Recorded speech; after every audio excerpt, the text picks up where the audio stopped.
Suddenly I can see falling too deep. Sudden delusion is all on me. Ooh baby, ooh baby. Love like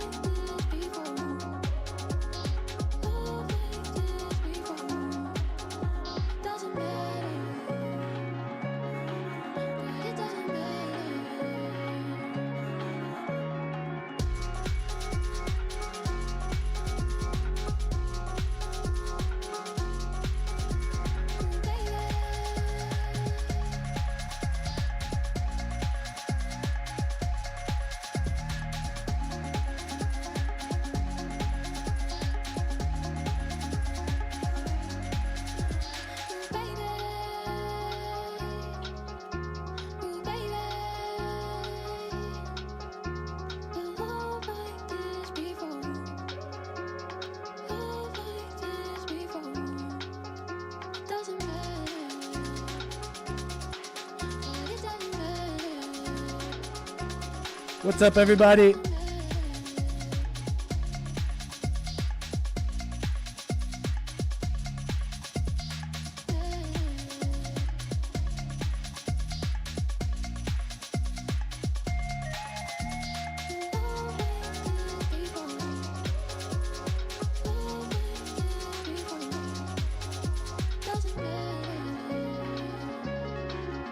We got camera action.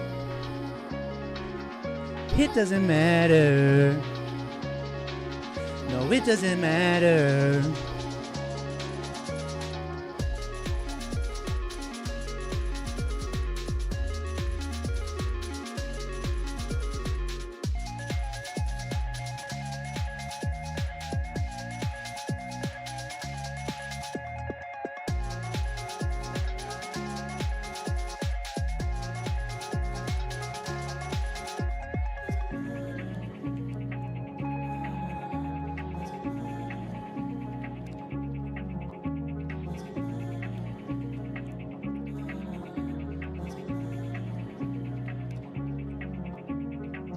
Happy Friday, everybody. How you doing?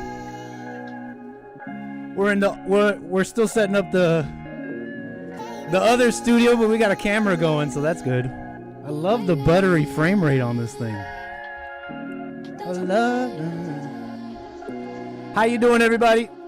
I got bad hair right now, so we're wearing the hat. This before.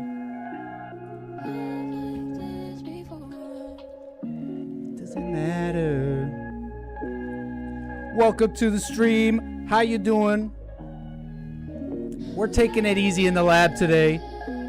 We're gonna just get into topics, calls, chill out. We're gonna be here for a while, you know. We're taking it easy.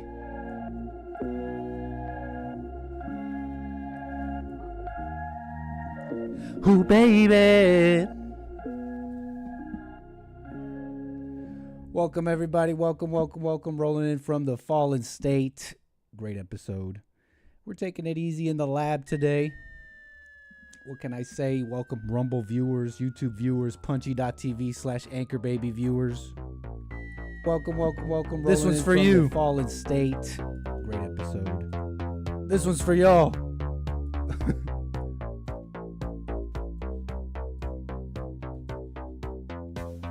We offered you $20 to get a haircut, LOL.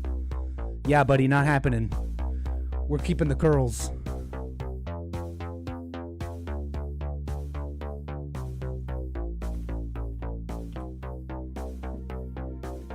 Dun, dun, dun, dun.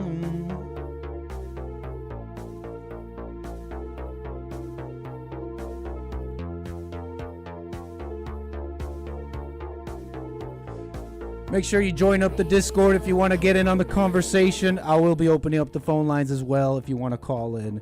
Just give us a sec here. We're trying to jam out and get our Friday stream on.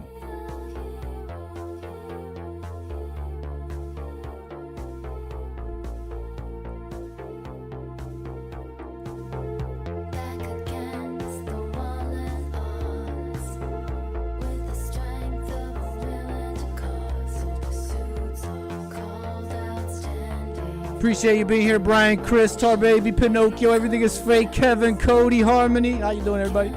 AG. Rumble viewers, Creighton, Waldo, Hake Report, members. Thank you for supporting.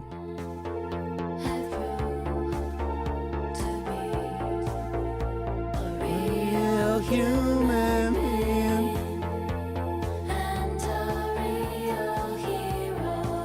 No, we're all of you for supporting. We do this together.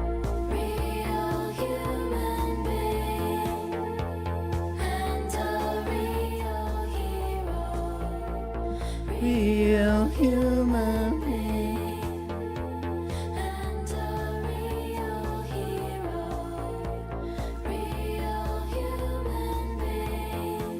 Click here to save your soul. Make sure you click here to save your soul.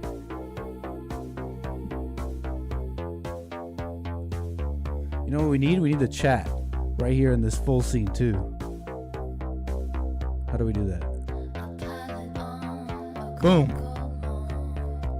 That's all of you guys right here. Heroes.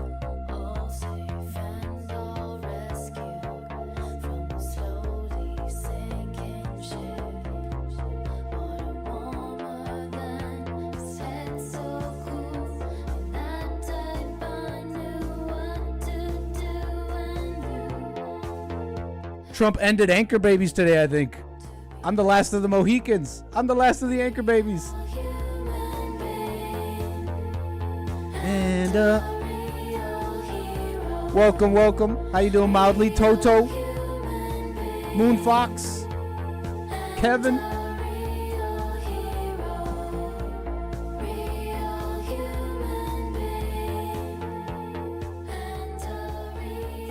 Hero. It's a pleasure to have y'all here. What can I say? We're going to be going through my links, all my links nice and easy. You know, so there'll be dead air. Well, call it dead air, but we'll call it chilling out, okay? We're taking it easy. So I got all these links saved up, not fleshed out like I usually do for the Anchor Baby show. So it's going to be loosey-goosey, random topics, amazing things. We'll be together for a while here, okay? Happy Friday. Amazing. Let's see. I mean, the chill has begun. The chill stream has begun. So let's take it easy here. I'm going to open up the phone lines too, in case people got stuff to say. So let's kick it back. Make sure you click the like button. Don't be rude. Show some decorum. Jump in the chat. Say hello. Say something in the comments. Tell me what you like, what you don't like.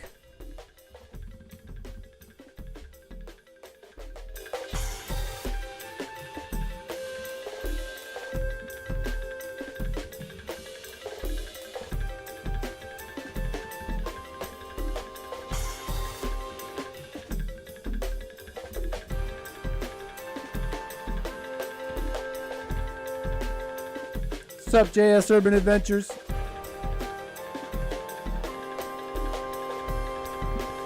White History Month coming up. You got your shirts? Who wants mugs? Straight up, who wants mugs? I will make the mugs available. And hats. What about White History Month hats? I will make them available. We'll work on that together here on this stream. And I will tell Omid right away to make them available. You guys want hats? You guys want mugs? It's White History Month. It's coming up. It's a big deal. July just feels white.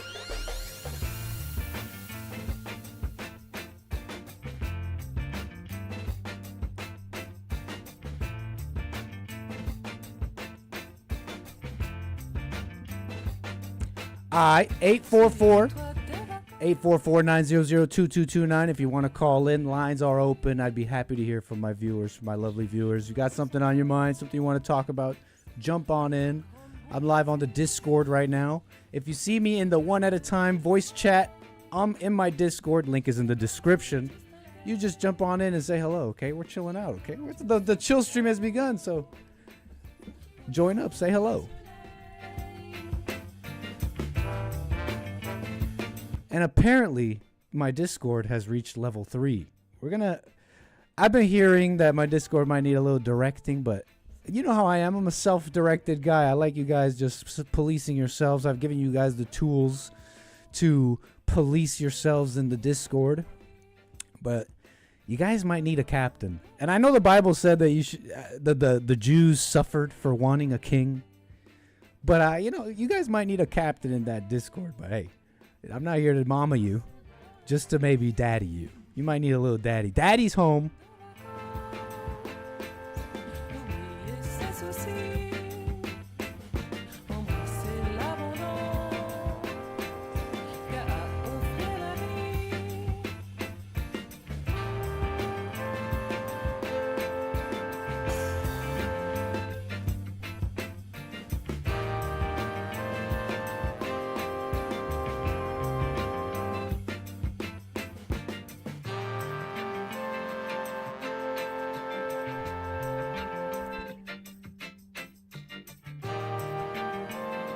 I see you guys getting down though, and I appreciate you guys using it. You guys, I see you guys in there watching movies sometimes and chatting it up 24/7. So I appreciate that.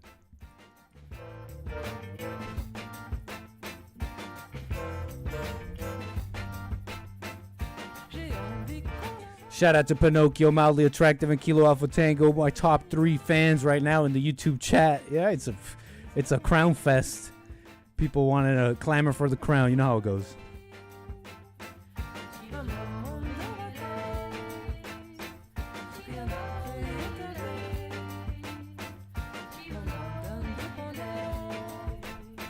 Welcome, Kohlberger.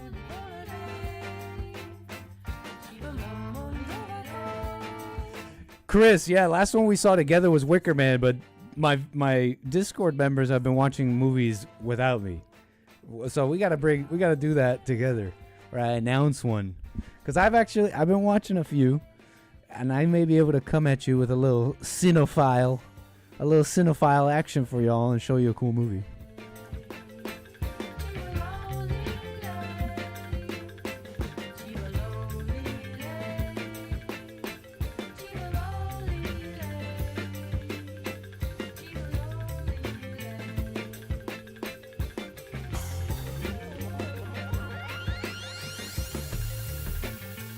Yep, Wicker Man, the original. Creepy stuff. Anti-pagan propaganda. Anybody ever seen that A24 film? What's it called? Is it called Midsommar? Anybody ever seen this? I think it's called Midsommar. Midsummer? When we watched The Wicker Man, I've never seen Midsommar. Or Midsummer. I've never seen this movie, but when we saw Wicker Man together, it sure made me think about this movie, and I'm sure Wicker Man came first.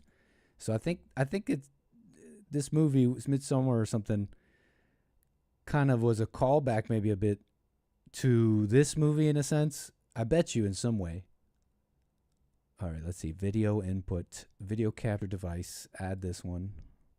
Bada bing. Come here. Put you down here. And people say that this is like, you guys are saying Kevin's saying anti-pagan propaganda. He doesn't quite appreciate it. And some say, Anchor Baby, your punchy stream disconnected. Darn.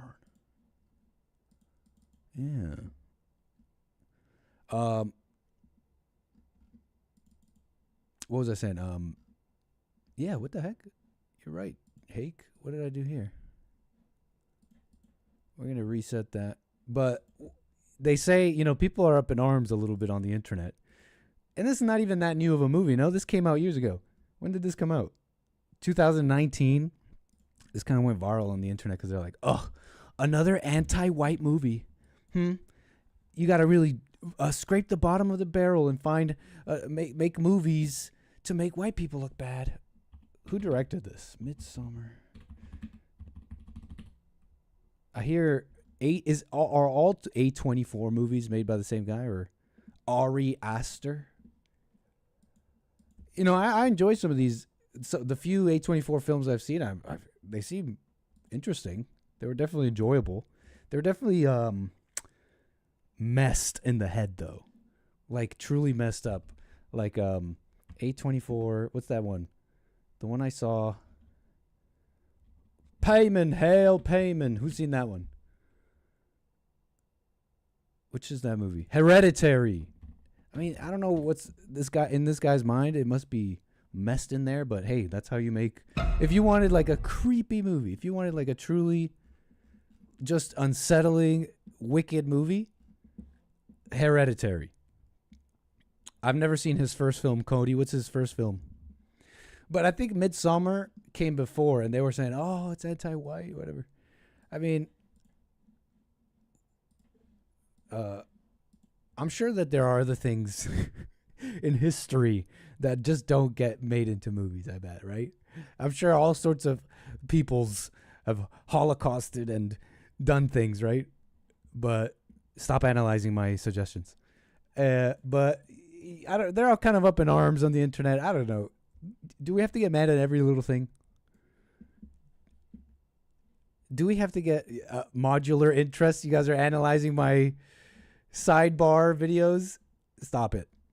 Stop it. You know too much. We'll analyze my YouTube recommendations in a moment. But, you know, I know White History Month, like I'm down. But about getting mad at every little thing.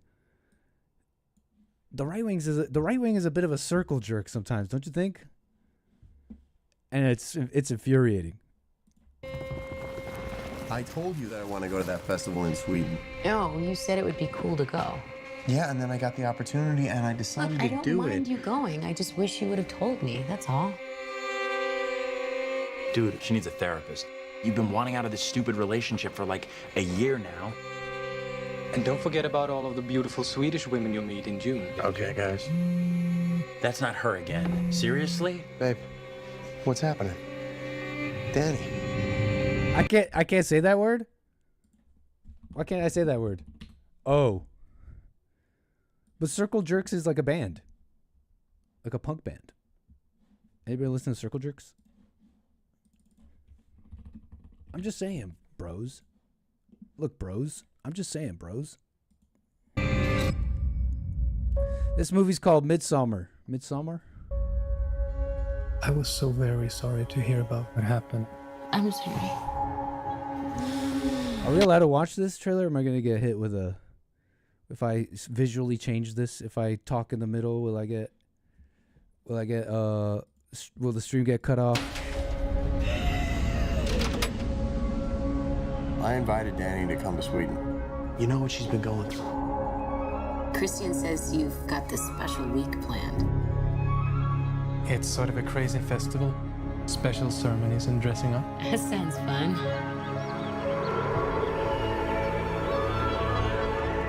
Unbelievable. Welcome and happy midsummer. Midsummer. Skål! Skål. Is that Swedish? Skål, Swedish. Meaning. Skål. It's a toast. Cheers. Skål. Skål. The standard Swedish term for cheers. Cool. What time is it? 9 p.m. That can't be right. The sky is blue. This is what 9 p.m. is like here. It's just, I'm promoting it, if anything. You're right. How long have you two been together? Just over 3.5 years. This is totally like The Wicker Man. 4 years. Really? Yeah? What do you think? You're looking rather sacrificable. Hey, miss, you're looking rather sacrificable. Has anybody ever told you that? Excuse me, ma'am. Like another world. Ma'am, if I didn't know any better, I just saw you on the street and I just thought I had to come up and tell you, you know, if I saw you in a crowd of women, I would sacrifice you first. I just wanted you to know that. Have a nice day. That's called Riz, by the way. Tomorrow's a big day. Is it scary? What is it? It has special properties. What am I going through? We just need to acclimate. I don't want to acclimate. I want to go. Absolutely not. What's happening? You don't need Jesus. You need Jesus Christ. I don't know why you invited us. That's why you look so guilty right now, because you know. Oh, the one black guy. I wonder what happened to him, huh? How did they treat the one black guy in the pagan white people torture movie? 90 years.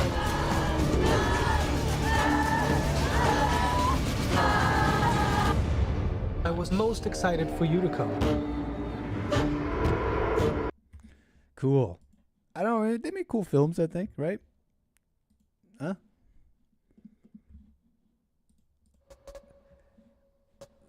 I'm so not with getting up in arms about everything. And you know what? I've seen a whole bunch everywhere on the internet. Everybody is talking about this Mamdani guy, this Zoran Mamdani guy. Hey, what's up, Epic AI Movies? Lord of the Pies welcomes it. Albert.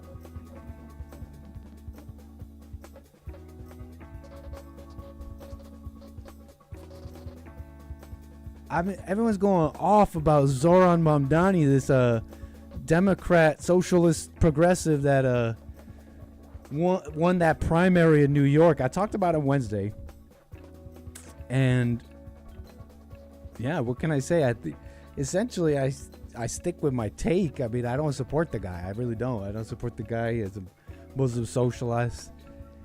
But I didn't realize, why is everybody going so nuts about it on the internet? Like, it's constant. It's constant. All the conservatives, they're like, this guy. They're talking crazy. I mean, not to me. It's not crazy to me because I talk like this on my show about, you know, when I'm saying like this guy is only won his primary. He's winning his primary in New York. Is just going to become London Stan. I don't think foreigners should hold office. I don't think anchor babies should hold office at all. If you come here, you should not be allowed to be in the government if you're a foreigner. And it sounds crazy. It sounds harsh. But you know that's how Mexico is, by the way. You know that's how Mexico is. Mexico. Let me get that straight.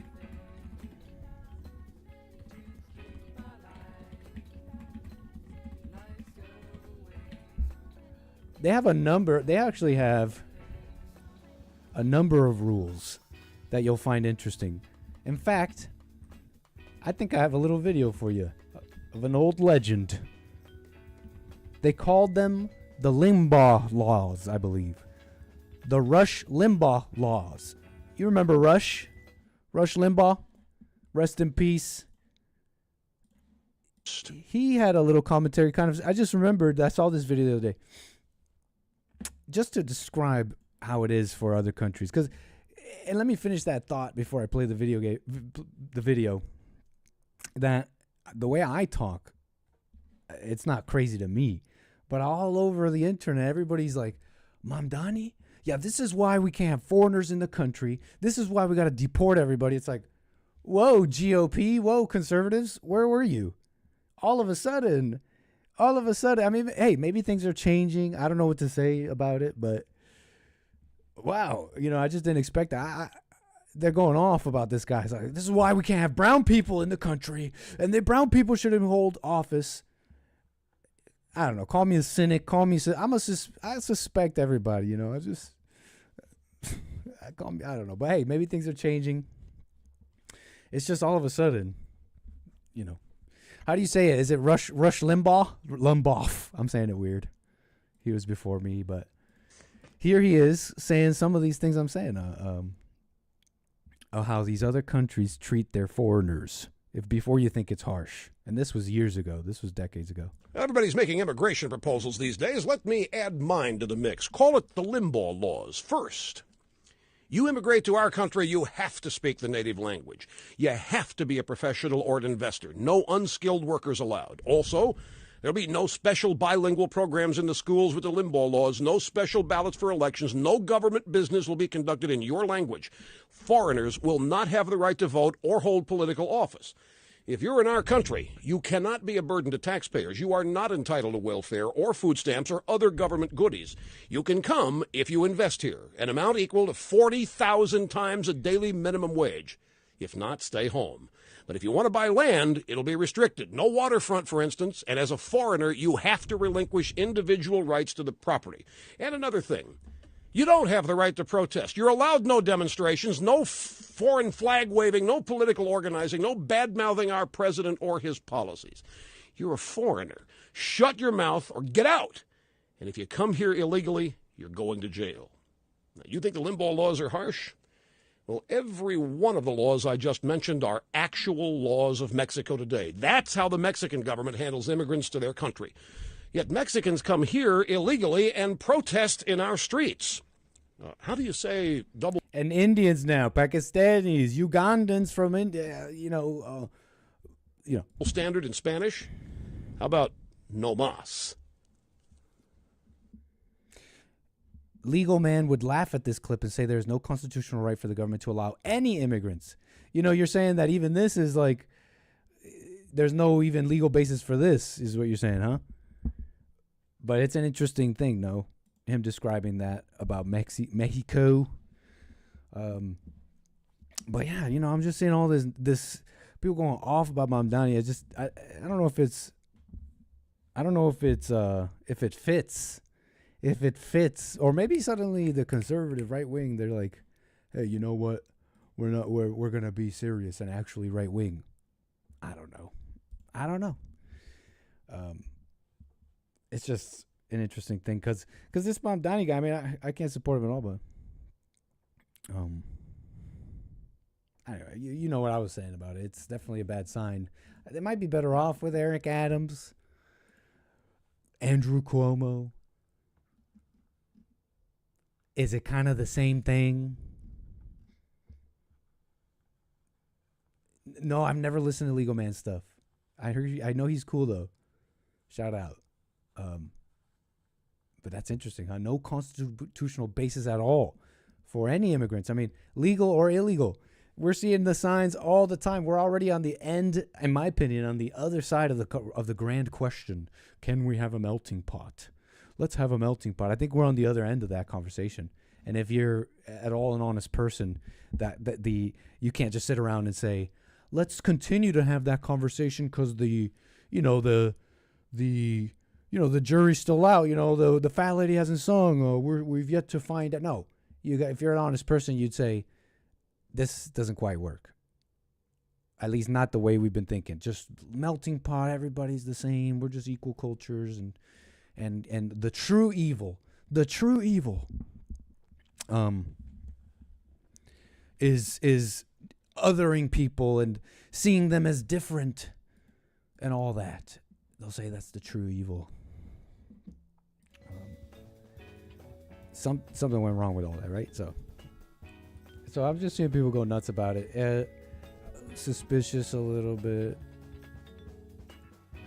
And I get this impression whenever I see the right wing go nuts like that, it tells me that nothing's going to change and nothing's going to happen. That's what that tells me, straight up. If anything, New York gets what they want. Let them have it.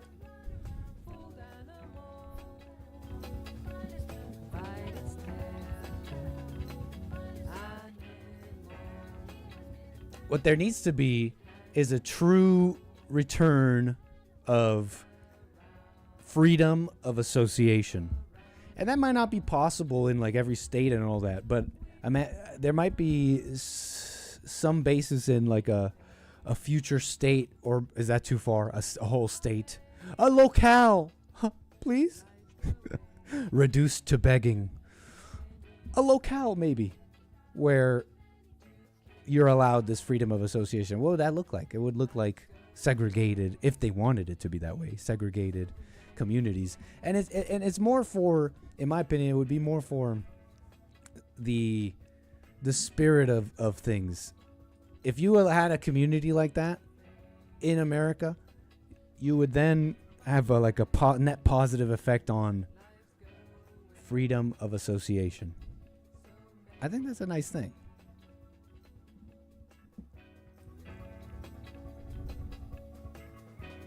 Eric Adams, a commie. Andrew Cuomo, a commie. So they bring in the alternative, a commie. Says David Singleton. Hey, I mean, when you put it like that, let them have Mamdani. Let them eat. Manja.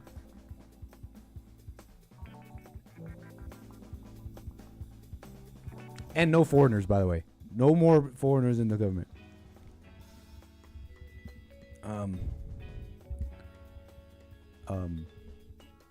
And that might be true. I hear the anchor bait. I hear I'm the last of the Mohicans. And by the way, thank you, Cody. You're posting in the Discord. If you're in the Discord, now's the time to post in the viewer content section. So when we get to that, we can maybe go through some of the stuff you guys put. Funnies, sillies, interestings. Hey, we'll do it all.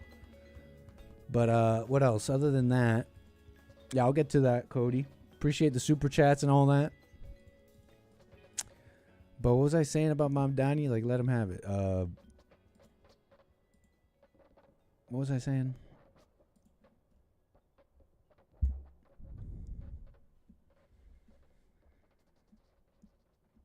It's a melting pot. Oh yeah, anchor babies. Is this true? Birthright citizenship. We're getting some interesting things about the Supreme Court, actually.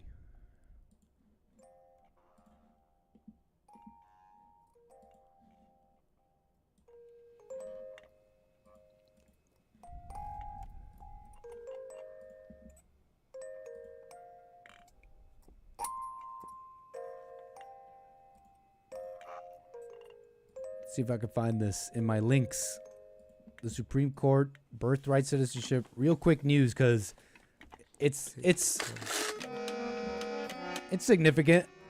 We're talking about the last of the last of a breed, the last of the Mohicans. I'm the last of the anchor babies, maybe.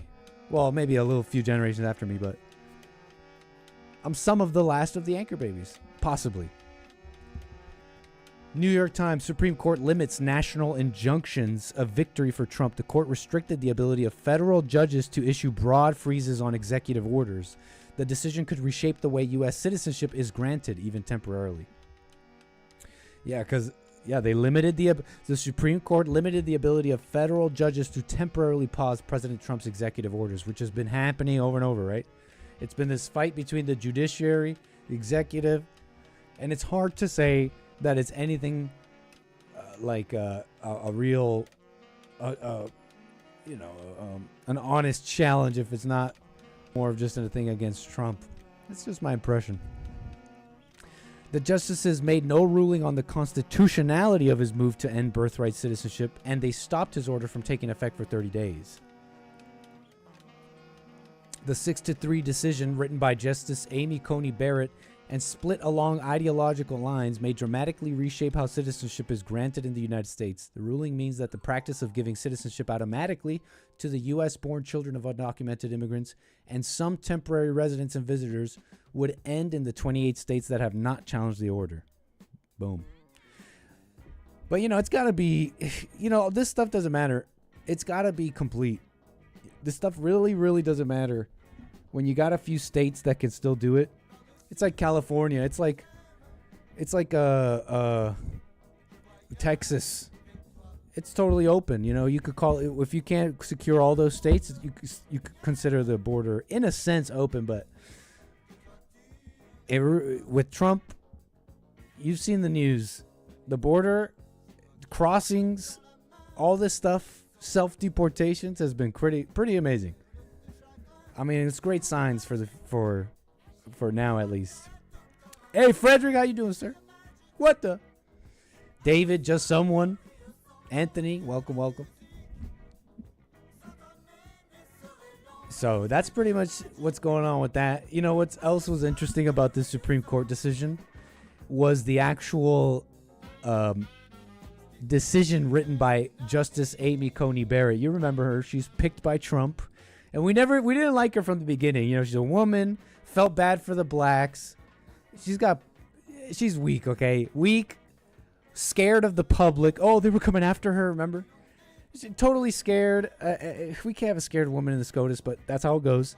She's gone against sensible rulings with Trump multiple times. It's been a mess.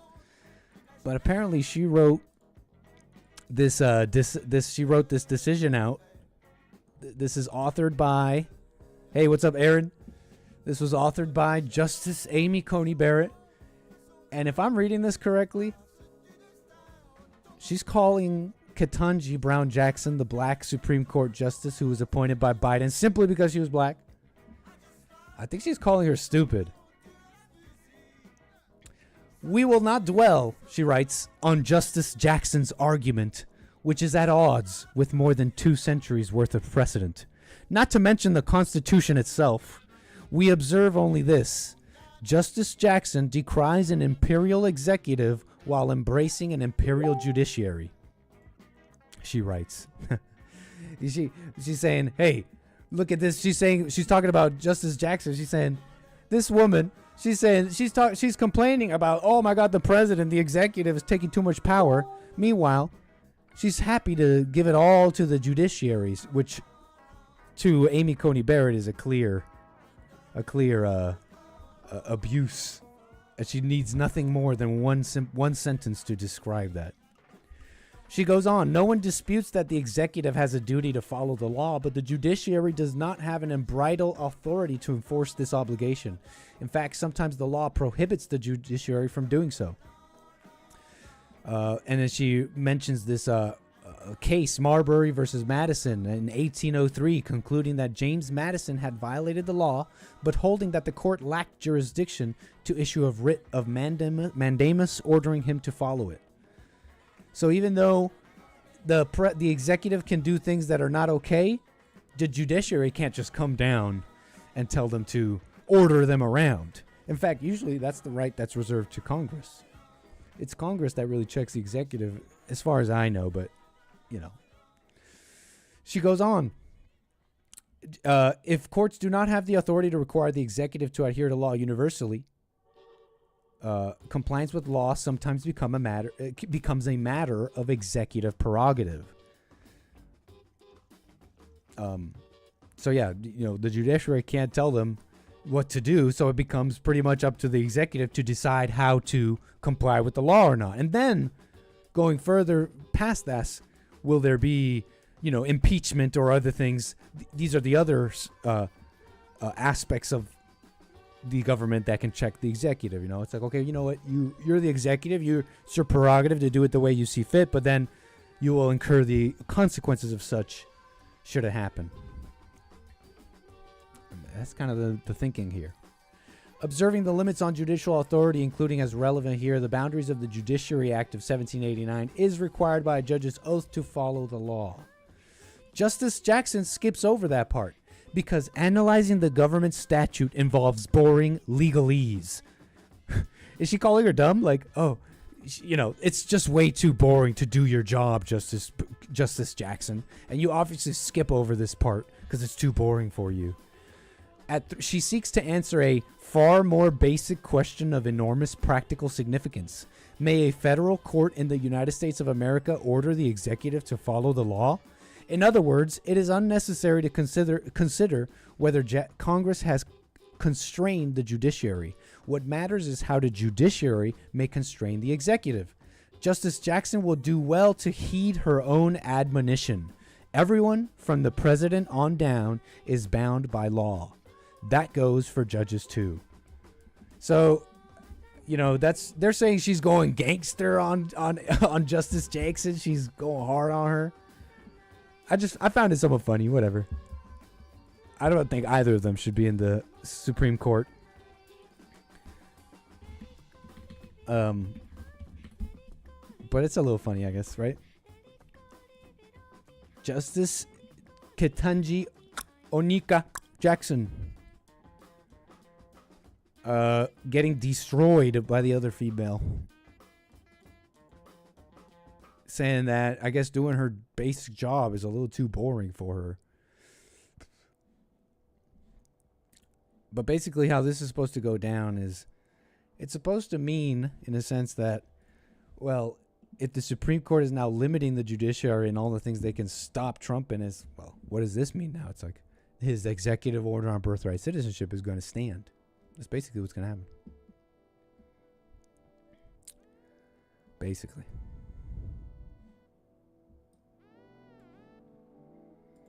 So it's the last of the Mohicans. One last thing on the SCOTUS thing, Supreme Court thing.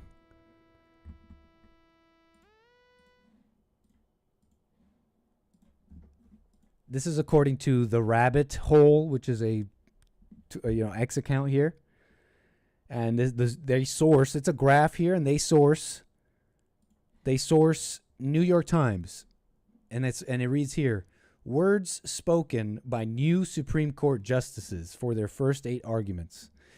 And it totals all the words spoken by these Supreme Court justices. And if you can see all the way to the right, you have Clarence Thomas.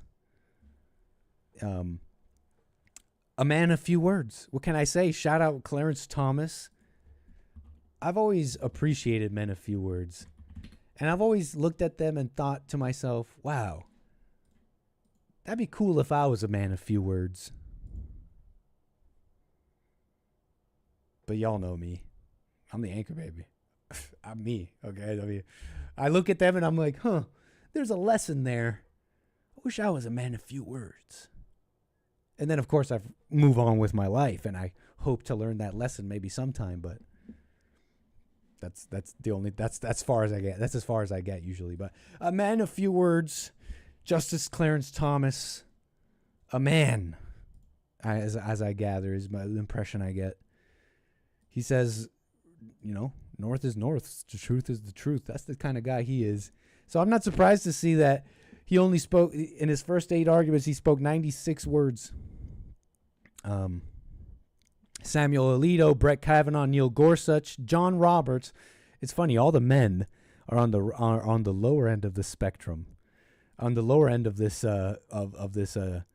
bar graph of words spoken. You get to Elena Kagan, Sonia Sotomayor, Amy Cody Barrett, and Ketanji Brown Jackson, who dwarfs. Ketanji Brown Jackson dwarfs all the words spoken by all the male Supreme Court justices. As you can see right here, this orange part right here are all the words in the first 8 arguments spoken by Ketanji Brown Jackson. It's actually more. This one single black female combined, it actually spoke more words than all the male justices combined in their first 8 arguments. A black woman, you will hear her. Excuse me? Black woman is speaking. Excuse me? Black woman speaking. And then here, this large conglomerate of numbers is all the females speaking. I mean, what? Taking it back to the basics, folks. You want to tell me the men and the women aren't different on average? Yeah, that's what we say. That's what we mean when we say that. It's kind of just like looking at it bird's eye view. It's like immigration. They say not all the immigrants are bad, right? Some of them are super based. Some of them even celebrate White History Month. I mean, case in point, anchor baby. But for every anchor baby, there's 10 radicals. There's 10, that's not my flag. There's 10, you understand? And so it's not every immigrant argument doesn't matter. It literally doesn't matter. Same thing goes with this here. Men and women. It's how it goes, right? I mean, just take in like women not making babies. It's like you can even work. I know we're living in 2025, fine. But as you can see, the women don't just want to work. They want to be equal to the man. And what does that mean? That means no babies. So end of society. I mean, they mean equal monetarily. That's all they mean. That's all they want to make money and that and whatever. It's called different. I don't know what to tell you, but that's the women Supreme Court justices. A little funny tidbit there. The more you talk, the less you look like you know what you're talking about. I mean, case in point. Welcome to the Anchor Baby. Let me shut up for a bit. Let's just jam. A moment for the men of few words.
Is this person getting fooled?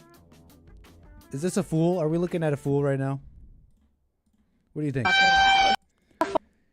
This is a man getting rizzed by a woman. They say she's autistic, and this is called female autistic riz. Before I give mine, can I do something real quick? Sure. I'm sorry.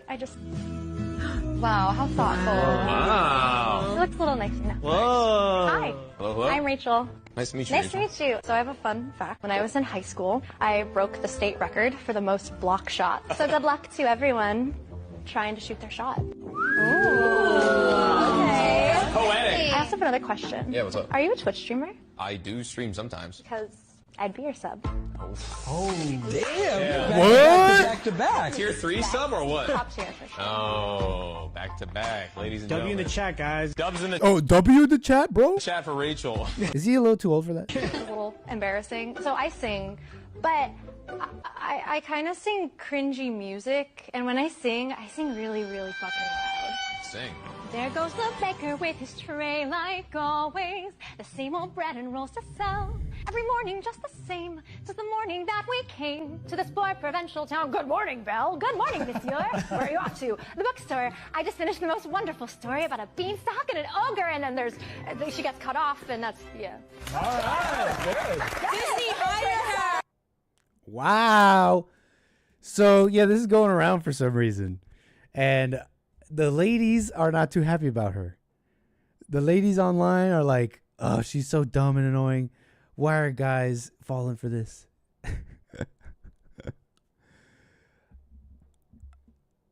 I feel I'm conflicted.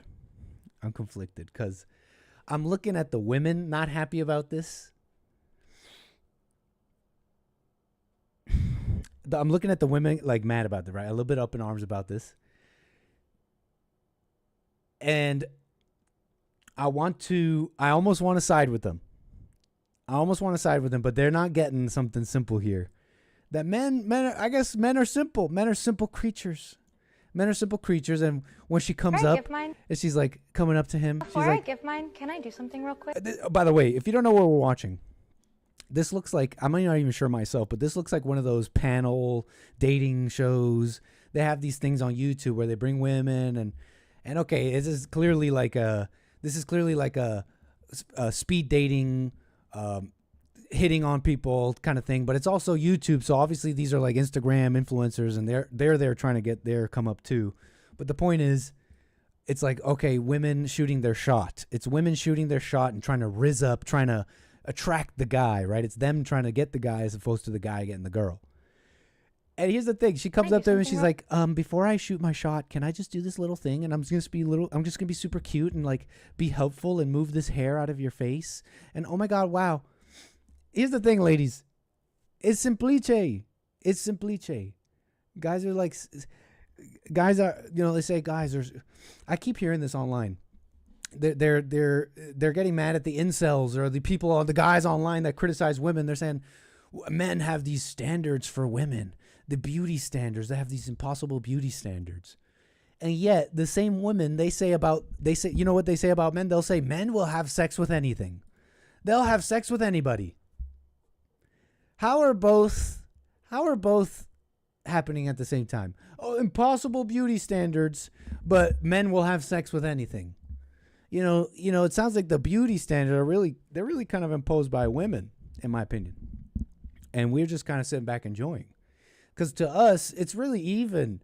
You know, they look at these distribution graphs of how men rate women on the dating sites, and it's pretty even. Like they even if it's like there's no one too ugly or too pretty for them. And for the women, it's totally skewed. You know, the ugliest men are really ugly for them. They would never even give them the time of day. And the top men, that's what they're going for. If you look at the data of the dating apps, personally, I don't get up in arms about that. It seems like that's how it's always been in the entirety of human history, and in the last couple hundred years of the Western culture, letting men and women choose for themselves who they want to be with. And that includes letting women choose. Even back in the tough Catholic days where you couldn't divorce and stuff, you know, still women they have their say a bit. You know what I'm saying?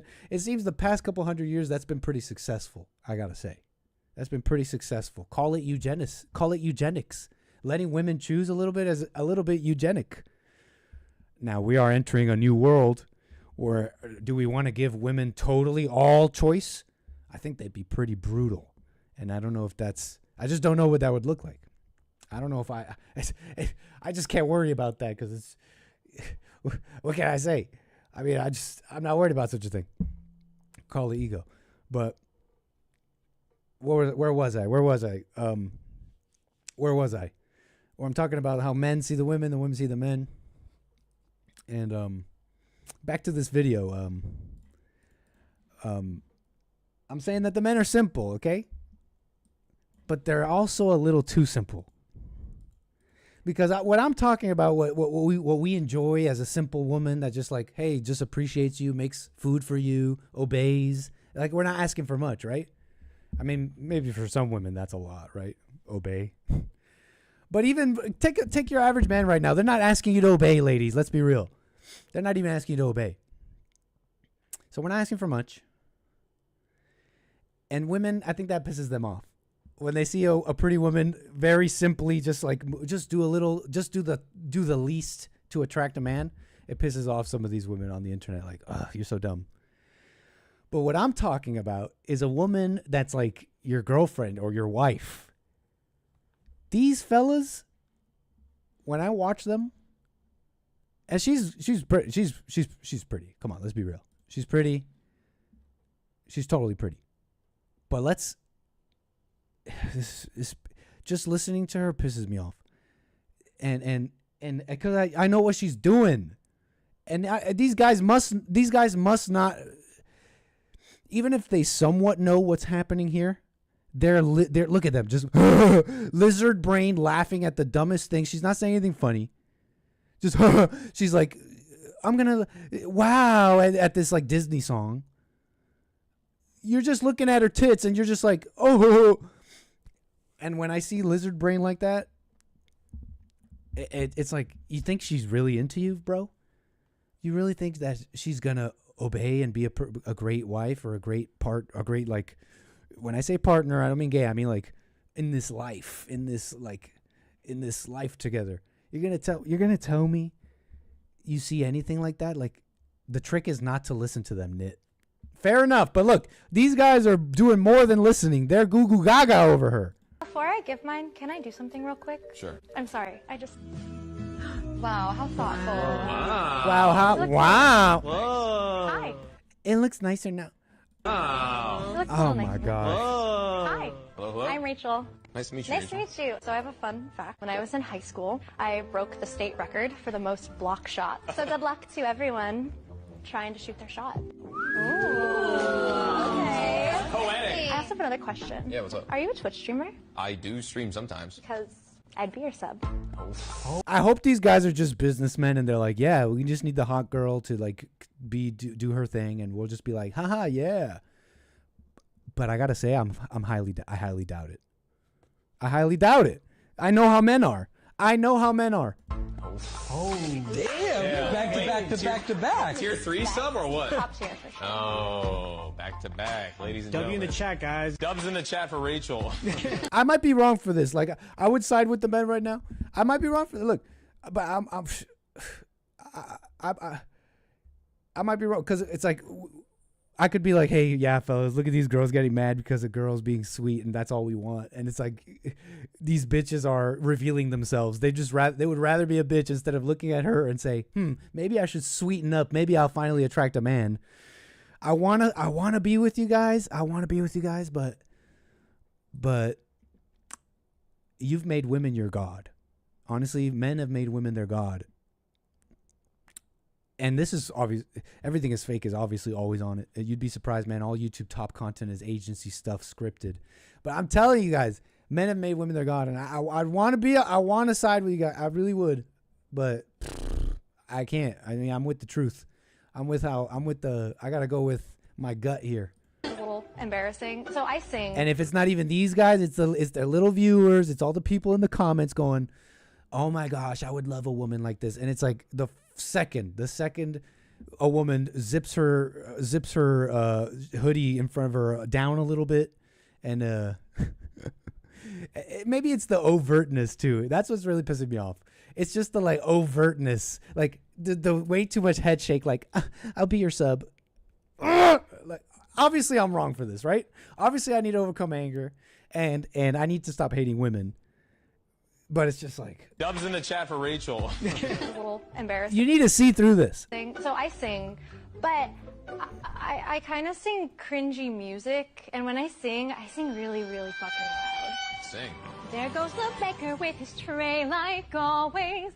My girl's charming. My girl's a total cutie, but not like. Really fucking loud. Sing. There goes the baker with his tray like always. The same old bread and rolls to sell. Look at his face. Look at his dumb face. Rolls to sell. Look at his dumb Same face. old Okay, he's obviously just doing it for YouTube, right? I gotta calm down.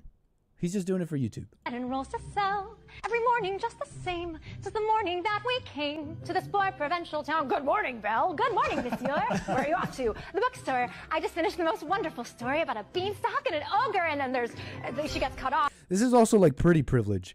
Girls that are like super pretty can act retarded. And they won't. It's just totally allowed. And I don't know. I guess I should have criticized her too much. She's just a girl. She's probably smart too. She's probably a business mogul herself a bit, I bet. Huh? I better get my money up. You know what I'm saying? Like, I'm just saying. Damn. Let's move on. And also, by the way, that's another thing that made me mad. She's supposedly autistic. This is supposedly, they're calling it autistic Riz. This is not autism. This is a psychopath, or at the least, a businesswoman, a business girl making it happen, and at the worst, a total psycho. A total psycho. I just finished the most wonderful story. All right, that's enough out of you. Look at the cut eye from the girls. Look at the cut eye from the girls. That's the thing. That's the part where I want to like that's the part where I want to tell the ladies, I want to side with you and be like, yeah, these dumb idiots, but you're giving her cut eye because you're jealous. You know, this is the part where I want to be with like the ladies. It's like, you're giving her cut eye because you're a little jealous. Okay. And it's like, they'll get mad at the men. They're dumb. Okay. They're very forgiving because look at, she's bouncing them. She's bouncing her intelligence, her personality around. She's just bouncing her personality, her big personality. So that's why you're giving her cut eye. And maybe too, because it's annoying, but side eye, cut eye, same thing, right? He's talking an ogre, and then there's. That's like, it's jealousy, right? And then she gets cut off, and that's yeah. All right, good. I want to punch you in the face, those guys. She's pure evil. Or anyways, let's move on. I gotta pray. I'm gonna pray on it. I'm mature about it because I gotta be a deeper person. I pray on it, and I'm sure there's maturity to have here, but I'm just saying, folks. I'm just saying. I wouldn't be able to last, like, long with that woman. Like here's the thing about me. Like, I know I'm talking shit, but if I'm out there hanging out with people, I could totally be chill. Like, even with her, I'd be joking around. I would not be I wouldn't be an asshole to her. I would totally be chill. Like, I would even enjoy her stupidity. But it's because this is the type of guy I am. Like, I'm friends with all sorts of people, left, right, socialists, all crazy. I would have a conversation with a transgender all day, any day. And I would have an absolute fine time with that woman. I would have a perfect date with that woman. But that's it. I would have one date with her. That's it. It's just the kind of guy I am. Like in fact, maybe even in that date, I would start insulting her. Maybe I just wouldn't be able to help it, but it wouldn't be like angry. It would just be like chill and kind of funny, maybe. But I might even get mad at her there, straight up. But that's it. It's just the kind of guy I am. It's just the kind of guy I am. Because that's how you got to be in life if you think about it. You know, I'm having fun, like, talking ish about her, but that's how you really got to be in life. Take everything, take it all. Just take it all. Honestly, dating, meeting people, that is the best approach you can have. Drop all previous thoughts about it and just and be honestly be like a chameleon. You'll call it, some of you will call it like being like a liar or dishonest, but be a bit of a chameleon. You're amongst Democrats. Why do you need to be like crazy? You know what I'm saying? Like, be a liberal. But I'm not saying, and some of you, that will make no sense. Some of you, it's like, how do I do that without not being honest? There's a way to do that. You'll learn that. You'll grow into that. But the first thing you should do is kind of drop anger and drop judgments about people. Because you'll hear this, you'll think, that's just a dishonest person. No, you don't have to debase yourself. You don't have to lie. You don't have to nod your head and say yes to everything. You could just say nothing. But you could be kind of a chameleon. You could be amongst people and love people and enjoy your time and all that. That's honestly how you should be. I know I'm saying all I said about this woman, but if I were to meet her, if I were to be in public with any of these people, I would honestly enjoy myself. I would have a great time. It's just how I am. I think that comes with too. It's something that's helped made that deeper is not judging. Jesus asked us to do that, right? Didn't the Bible say something about that? Everybody judging. The Christians and the conservatives are the worst at that. No. Kevin Howell, this is a great comment. Nit, you have kind of an unattainable standard here. You want to lead the woman and be the man, but also want the woman to be intelligent and based. Oh, wait, sorry. I should have finished your message before I assumed what you were saying.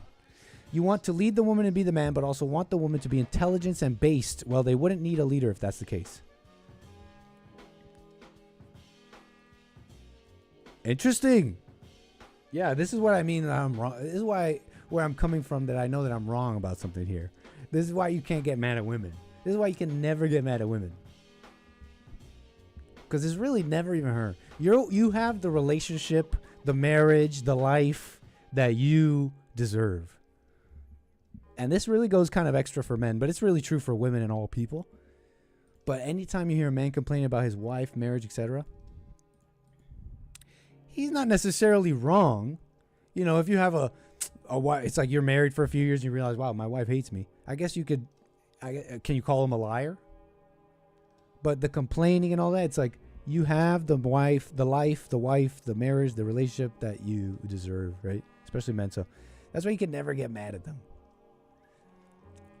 No, everything is fake. I didn't say I wanted women to be intelligence and based, but Kevin, I think, is kind of responding to the notion that I'm wanting women to not be a woman, like trying to get the man and being all charming and all of that. But, you know, to be fair, Kevin, I'm not telling women not to do that. I enjoy that in a woman.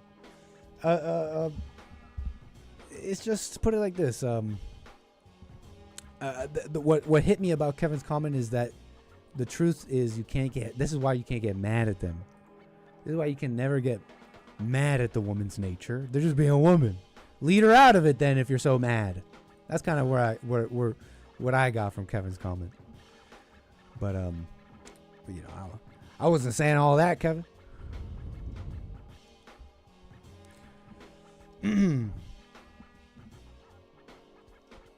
But you know how it is. Anyways. Anybody play Death Stranding? Anybody ever play that game, Death Stranding? Now, the guy who made it is very famous, right? Kojima? Hideo Kojima. He made the Silent Hill games. He's pretty famous, right? He made the Metal Gear games. That's right. He made the Metal Gear games, which are huge. What else did he make? I thought he made the Silent Hill games too. Yeah, he did. Or he's connected to Silent Hill a little bit. So he's a Japanese man, a video game maker, etc. I never played Death Stranding. It looked like a big walking simulator. And the second one came out, and that's going viral on the internet. And someone sent me this. I have not seen it yet. I got this.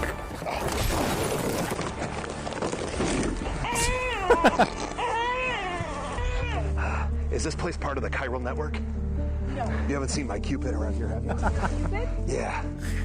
See, I haven't played the game, so I don't know the lore, but I do know that you have to walk around basically carrying all this stuff. And I know this is as much as I gathered.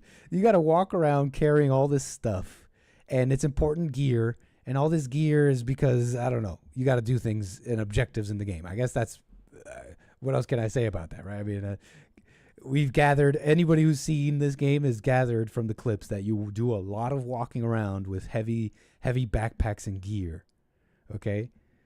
And I think in the game you're like a delivery person, at least in the first one, but then some weird paranormal stuff starts happening and starts like destroying everything, okay?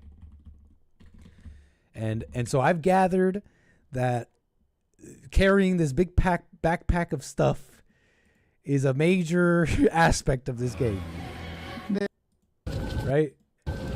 Time, the map changes real time because you have natural disasters like earthquakes, floods. And I've never played it, so it might be good, but forest fires. So I'm gonna show you. So I've gathered you gotta carry stuff in backpacks, okay? This person, I guess, is doing Death Stranding IRL. I've got this.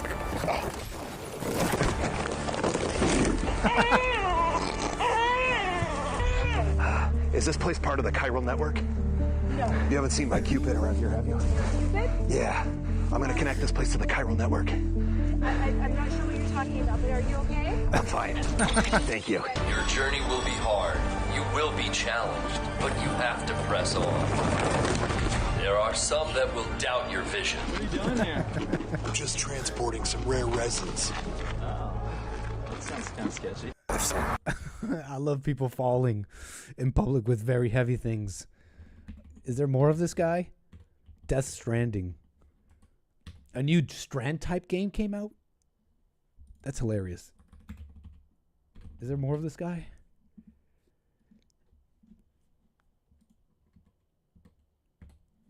I freaking love that. Any more of this guy? Come on. Awesome. So, anybody played it? Is it actually good? Why is there so much rave about it? And why is Hideo Kojima, the maker of this video game, so obsessed with using technology to to perfectly model these women's feet? I actually remember I had to, they asked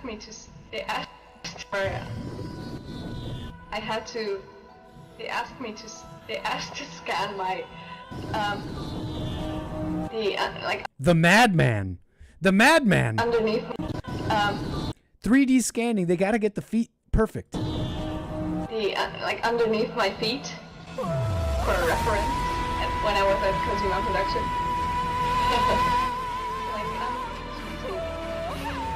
Scanning your feet as well. The madman. And I'm hearing they did it again for Death Stranding 2.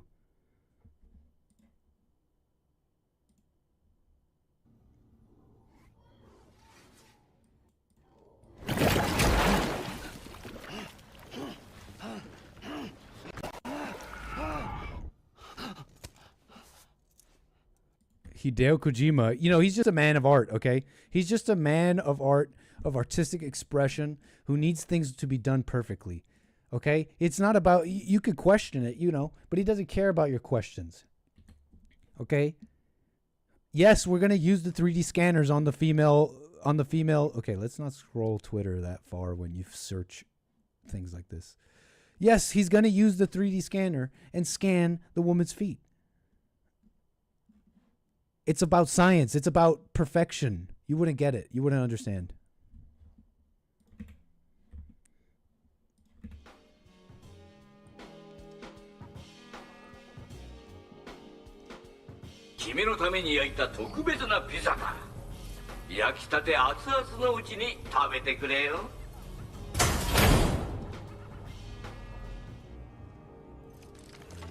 Well, that's the guy from Walking Dead.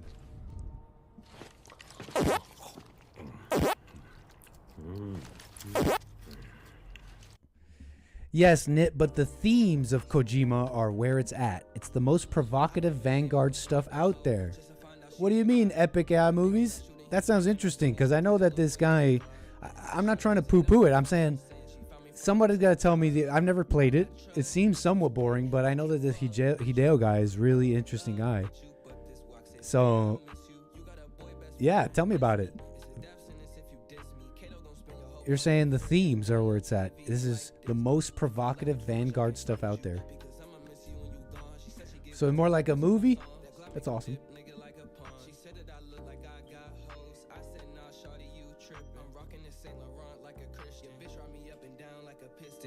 Getting my money, now she wanna kick it. 7'6", hit my money like Ming. Now you call me shorty, why you be bitchin'? Get in my bag and I spend it on me. Making buckets like I'm Hardaway. Top 5 bitch with a star to stay. Not my bitch, don't talk to me. Not my hoe, don't bother me. I'm snapping.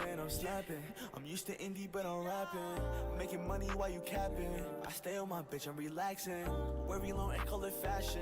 You said that you love me, I'm laughing. Ghosted that bitch, but that's tragic. Yeah, that's tragic. I can be stuck in the past tense. I get to the bird you imagine. Sorry, I gotta say pass it. Can't let you get a reaction. No, quit all the madness. Gotta let people be has-beens. Cause I'm so sick of the acting, yeah. But oh no, no more crooked smiles. People running their mouths but can't even walk a mile in my shoes. Can't be focused on cloud, it blinds you. Make people be scheming behind you. We're still in the dark, gon' find you. I got trust issues, ayy. I can't fuck with you. I would be in love with you, but this walk said, babe, I miss you. You got a boy best friend. What's up, stand up? It's a death sentence if you diss me. Kato gon' gon' spin your whole block like a frisbee. Now you on TV like Disney. If I like you too much, I can't fuck with you, because I'ma miss you when you gone. She said she get wet to my voice on my song. That Glock make him dip, nigga, like a pond. She said that I look like I got hoes. I said, nah, shawty, you trippin'. I'm rockin' this Saint Laurent like a Christian. Your bitch ride me up and down like a piston. Ay. Thanks for the super chat, Zit. I appreciate that, man. Thank you for being generous. Says, where's the English standard? Be more chauvinistic. I know we need that all official government business only in English. We need and more. That's the official language. It's got to be. You got to learn the language. It's crazy. Zit says, Nick, they always accuse you of exactly what you fight against, and all at the same time, perpetrating the status quo. Is that enough buzzwords? They are blind. Thanks, Zit. That's plenty of buzzwords. Message clear. He also says, remember the prophet that married the rebellious woman? God said, for real? Which prophet married the rebellious woman? Which prophet married the rebellious woman? Hosea. In the Bible, God commanded Hosea to marry a promiscuous or unfaithful woman named Gomer. Oh, I heard about this. I remember this. This was meant to represent God's relationship with Israel, who had become spiritually unfaithful by worshiping other gods. Uh-huh. Have you seen them lately? They keep trying to trick God. They put strings out they put strings out in public so that they could still be indoors or something like that. You know, the Jewish tradition has a bunch of laws, but some Jews, I see them circumventing these traditions and rules, which a lot of people criticize them, saying, why are you trying to trick God? I don't quite see it just like that. It's a little deeper for me. I think everybody's kind of tricking God, you know. I know that's like an easy one, but it's true. Tell me where I'm wrong. And I bet you the Jews, I think what happened, this is just speculation, this is just my opinion. Because, for example, I heard that the Muslims, and this is a caller told me this, and I don't know if this is true, but a caller told me that the Muslims, they say that they have a claim to that area in Israel or Palestine or whatever. And they say, I heard that their only claim to that area is because, now I forget, it was something like, the point is that it was something, when you heard it, it was something very unofficial sounding, like, really, that's your only claim to that land? Muhammad had some vision that he claims he had, really? It was something that simple. But when he told me that, that's just Islam getting, how do I put this, getting smart. You know, they saw the other religions claiming things because it's in their book, and so they're like, let me put it in my book. It's kind of how I take it. And when you and let me draw a parallel here. When the Jews are like circumventing these laws, these really, really old ancient laws, I think it's just them trying to maintain this Jewish tradition so that they could say, I'm Jewish. But the clerical leadership of the Jews, they realize, if our people follow these old laws, we're not going to get anywhere. It's 2025, you know.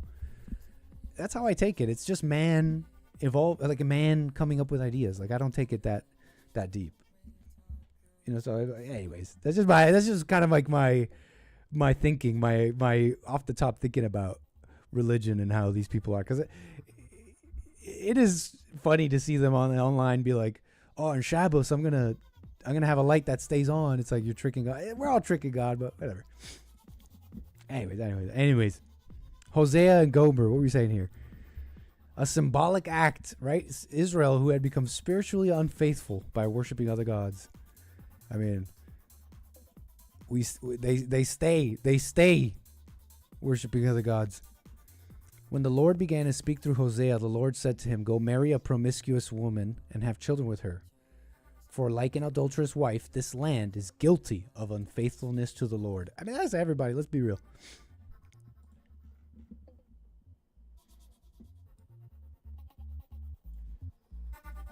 Poor Hosea. Well, that's not fair, right? He should feel nothing about doing his duty.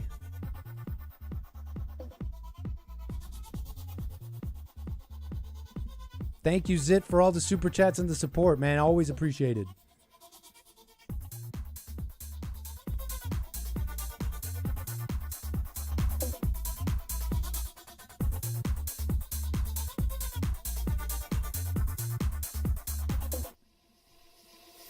Everybody knows I'm a kid, she hustling. She be on my dick, cause I'm looking like Justin. Diamonds on my wrist, she looks and she says she loves it. No one wanted me, now everybody wants something. Everybody knows Justin Bieber is my cousin.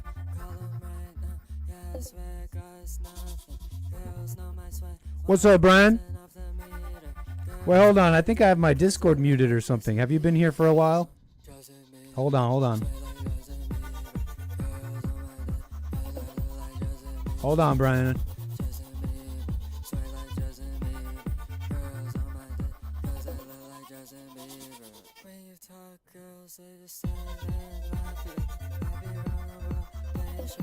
Brian, you there? I'm here. What's up, Brian? What's up, man? How you Loud and doing? clear. All is well, sir. Welcome to the stream. Man, I've been sitting in here for a better part of the show, and I haven't been able to see what you've been putting up on the screen and whatnot. But you got me here dying laughing, man. Nice, man. Appreciate being talking here. about the ladies. Bro, I'm furious. You know, it's funny. You made me think about when you mentioned how ladies will be like, "Oh, guys want the attractive girls and the pretty girls," and then in the same turn they'll say, "Oh, guys will f anything." Right. Remember when you said that? What's up with that? You know what that is, Nick? That's just something that women do when they can't figure out why they can't have what they want. Explain what You you know? mean. Yeah. That's what they do. It's like it's a double-edged sword. It's the same thing Satan does to you, right? When one thing cancels out, he just gives you another thing. Another to one. blame. Yep. He just gives you another thing. On to the next. Yeah, You're just right. which that kind of to caveat off that, the first thing I saw when I came on your stream was you showing the chart of the SCOTUS speech, like how much they've talked, how many words they use, I guess. Yeah. Isn't it amazing what that chart shows? Because that's exactly what Satan does. You bring Satan into the picture, and he's gonna throw everything he's got at you and just pray that one of y'all in there stick to it. Something sticks, yep. That's all he do. And it could be That's 180 from what you were just saying. Just like we just mentioned, just like that. Isn't that crazy? Bro, I mean, that's the insane mind, right? Emotions. That's like literal how emotions work. Yeah, man. Women. If there's ladies listening, you crazy. We need to overcome emotions. Overcome that. Yeah, my bad. No, that is crazy. It is crazy. Yeah, it's real crazy. You got to know that you know that most of the time you opening your mouth, you ain't saying nothing. All right? True say. So just be along for the ride. All right. I think one moment you want to complain, and the next moment, if you don't complain, you'll see that there was nothing to complain about. In fact, you were pleasantly surprised at where you've arrived. I constantly see that. It's never what you think. It's never what you felt. Never. I think I understand women because I'm crazy. You hit the nail, Nick. You know what I'm saying? Do you agree with Bill? You totally understand. I can. When I hear you speak about women, it's like, okay, Nick knows himself. That's what I hear. When I hear you speak about women, I hear, oh, Nick knows himself. Because everybody else that doesn't know themselves, they're just acting like a woman. And they think they're sane. Yeah. I like what Bill said on Punchy TV. He's like, to a certain degree, forgiving requires understanding, true understanding. But to truly understand someone crazy and evil, it means you need to be crazy and evil. And the way I took it is like, you don't even necessarily have to be crazy evil, but you could understand that that's within you or whatever. Yeah, I think he hit it with that. Right, you already are. I think Bill hit it with that. You know, you got to, in a sense, to forgive is to understand, but to understand is to know yourself. And to know yourself is to know the ego is insane. Absolutely psycho. Well, there's another level to that. It's Tell not me. just knowing. It's not just knowing that you're insane, right? Because there's this thing called denial and delusion, and people will hear and know and agree that they are insane, but they love it and they don't see anything wrong with it. Mm-hmm. Right, they're totally identified with it. Right. They're You one have to with it. want. You have to see that you're wrong and no longer want to be wrong. I think that's true, the man. difference. I think that's true. That's a key thing. 100%. This separation between this thing and the so-called you. Yeah, the so-called you.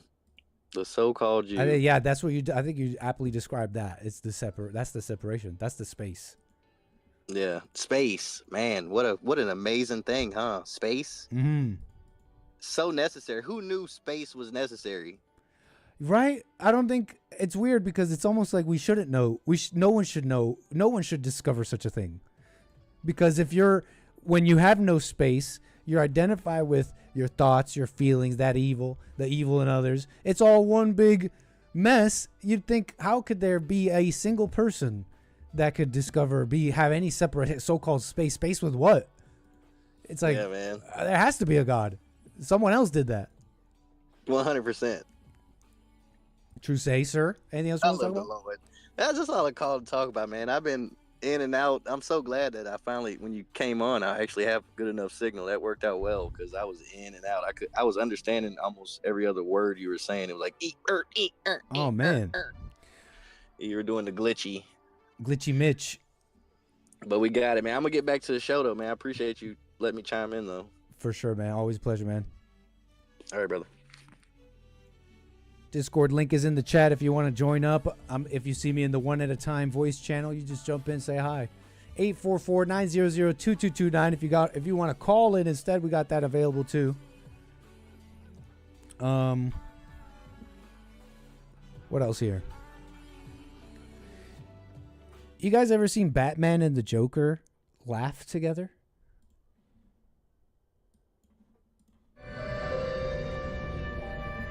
Sometimes I remember it one way, sometimes another. If I'm going to have a past, I prefer it to be multiple choice. My point is, I went crazy. And I'm smart enough to admit it. Why can't you? By clinging to reality, you're denying the reality of the situation. I mean, do you ever think about how many times we've come close to World War III over a flock of geese on a computer screen? Silly goose, it's all a joke. Everything anybody's ever valued or struggled for, it's monstrous. Why does the Joker make so much sense to me? Why can't you see the funny side? Why aren't you laughing?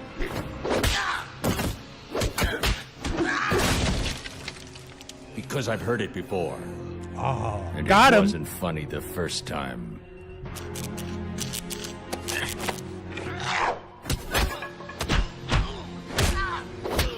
I spoke with Commissioner Gordon before I came in here. He told me he wanted this done by the book. Heads up, we've detected video in your stream. No! Blah, blah, blah, YouTube. Haha, we're just chilling out. I'm just playing little snippets of it. It's transformative in nature, and we're going to comment on it. You know, haha, Batman. This is already more profound than it has any business being. What the? Based communist. I want to finish this with y'all, but we got to kind of chill a bit because we've detected copyright video. Heads up. Come on, YouTube. It's transformative in nature. You know what that Let's just listen a little bit. means? It means that despite all your sick, cruel, vicious little games, he's as sane as he ever was. So ordinary people don't crack. Maybe it's just you. No.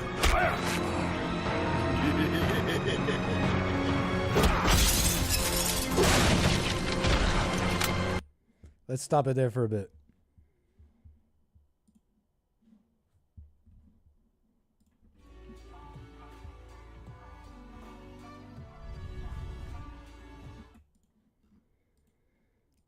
Blah, blah, blah, blah, blah.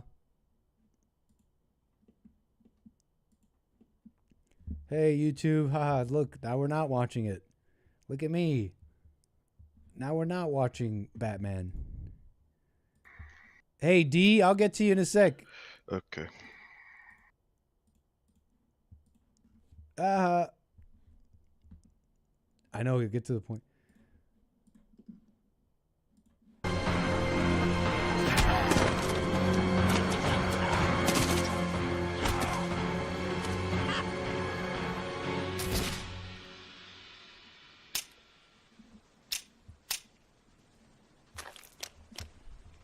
God damn it. Well, what are you waiting for? Kick the hell out of me and get your standing ovation. Come on! No, not this time. I don't want to hurt you. I don't want either of us to end up killing the other. But we're running out of alternatives. Perhaps it all hinges on tonight. I don't know what it was that bent your life out of shape, but maybe I've been there too. Maybe we could work together. I could rehabilitate you. There's a joke that Joker is about to say to Batman, and I think I get it, but maybe I don't. And I'm hoping maybe you guys can help me, because there's a joke that the Joker says to Batman here in a moment, and he's going to make him laugh. That's what this whole scene is. Beta commie sympathizer Batman, I can help you. You can't help anyone, Batman. He doesn't want help. But Batman is maybe crazy too. Maybe he is insane. Maybe Batman is as crazy as Joker. You got to be as crazy as Joker. If you know, this is what you got to do. I mean, or is he showing fatherly love like mildly attractive chat tart is saying? You don't need to be alone. We don't have to kill each other. You don't have to be who you are anymore, said Batman to the Joker. I've been there too. Maybe we could work together. I could rehabilitate you.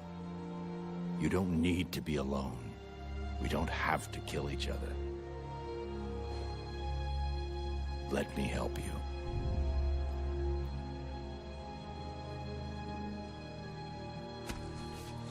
I'm sorry, but no. No. It's far too late for that.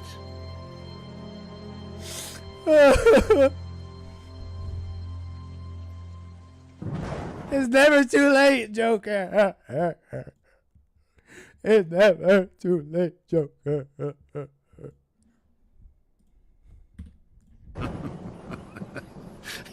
You know, it's funny.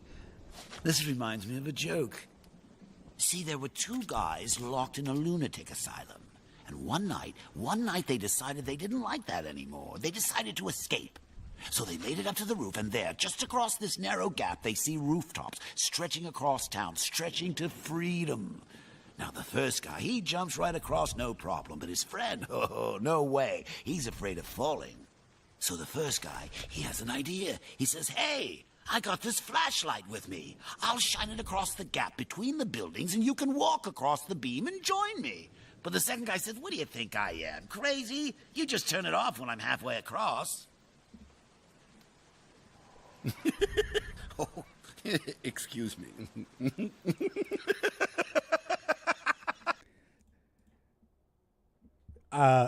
Just another second here. We're almost done. So we don't get cut off here by censors. That joke. Why? Anybody get that joke? I think I understood it.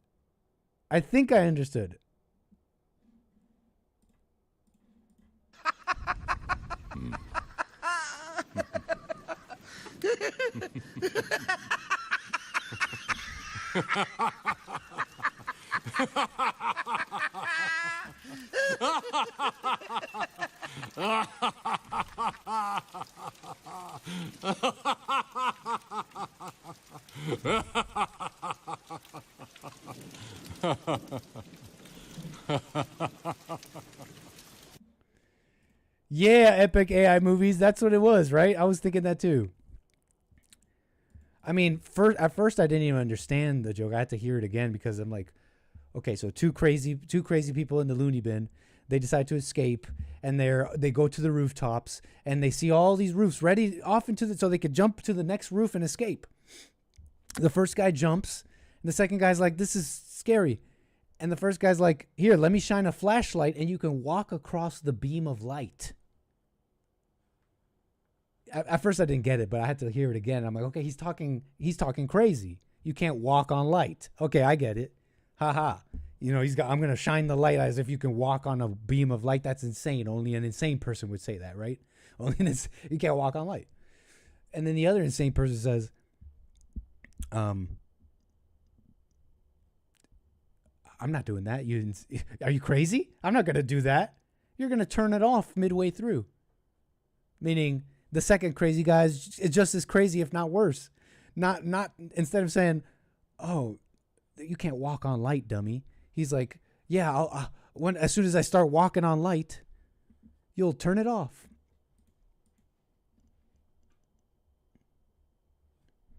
I mean, that's how I took it too. Everything is fake. Kind of like, there is no coming back. There is no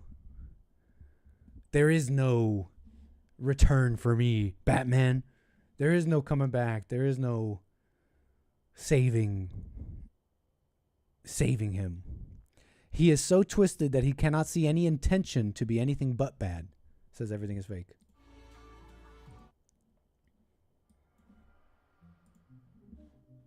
Batman. Is Batman Mama? You guys are calling him Beta. You can't save people from their hell. Maybe he learned a lesson there, Batman. Maybe Batman learned a lesson there.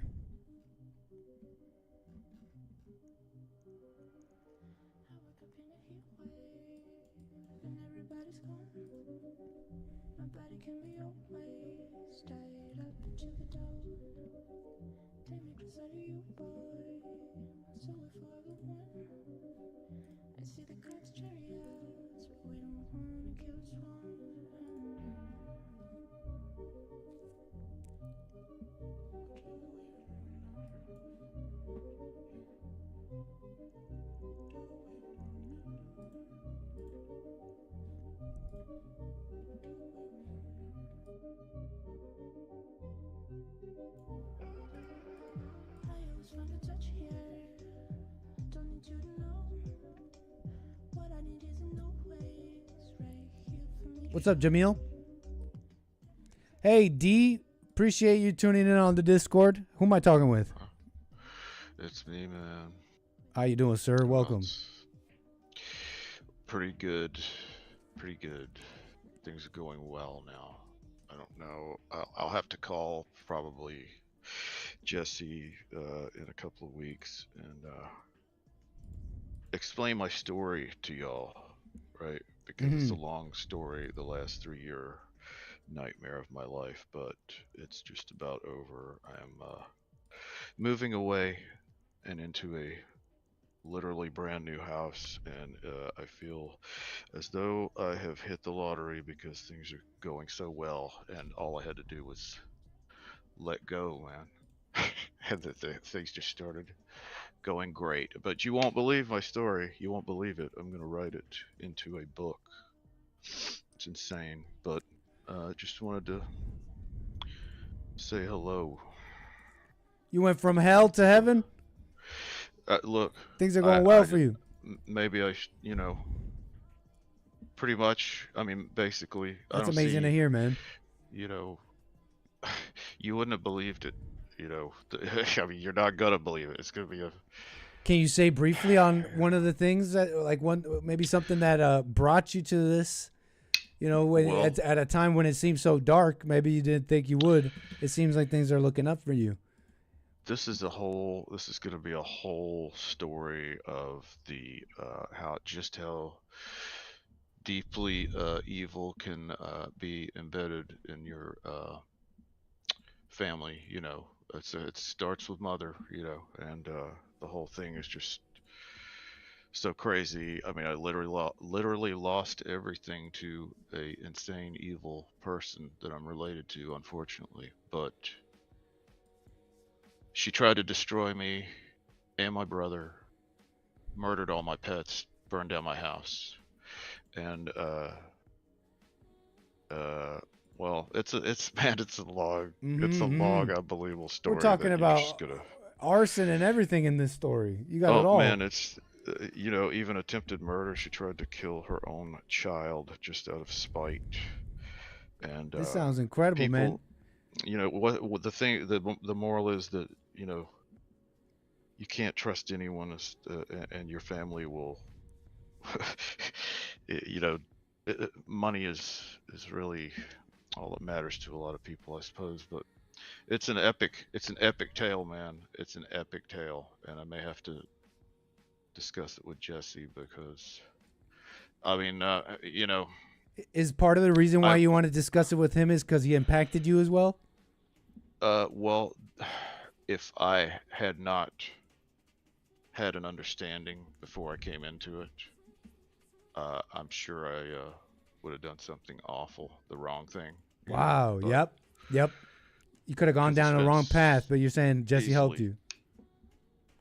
Yeah, I mean, with that, I was able to navigate it and get through it. And it's been a long, hard journey, but it looks like the fog may be lifting now, and the future looks very bright. Incredible, man.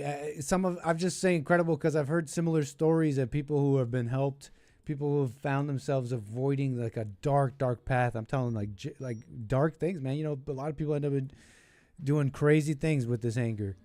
So I'm just glad to hear about it. Key, man. I'm glad to hear that it helped. Handle these things is the key. It's the key to everything. And it's hard to do that, but you've got to let that all go because you can't do nothing.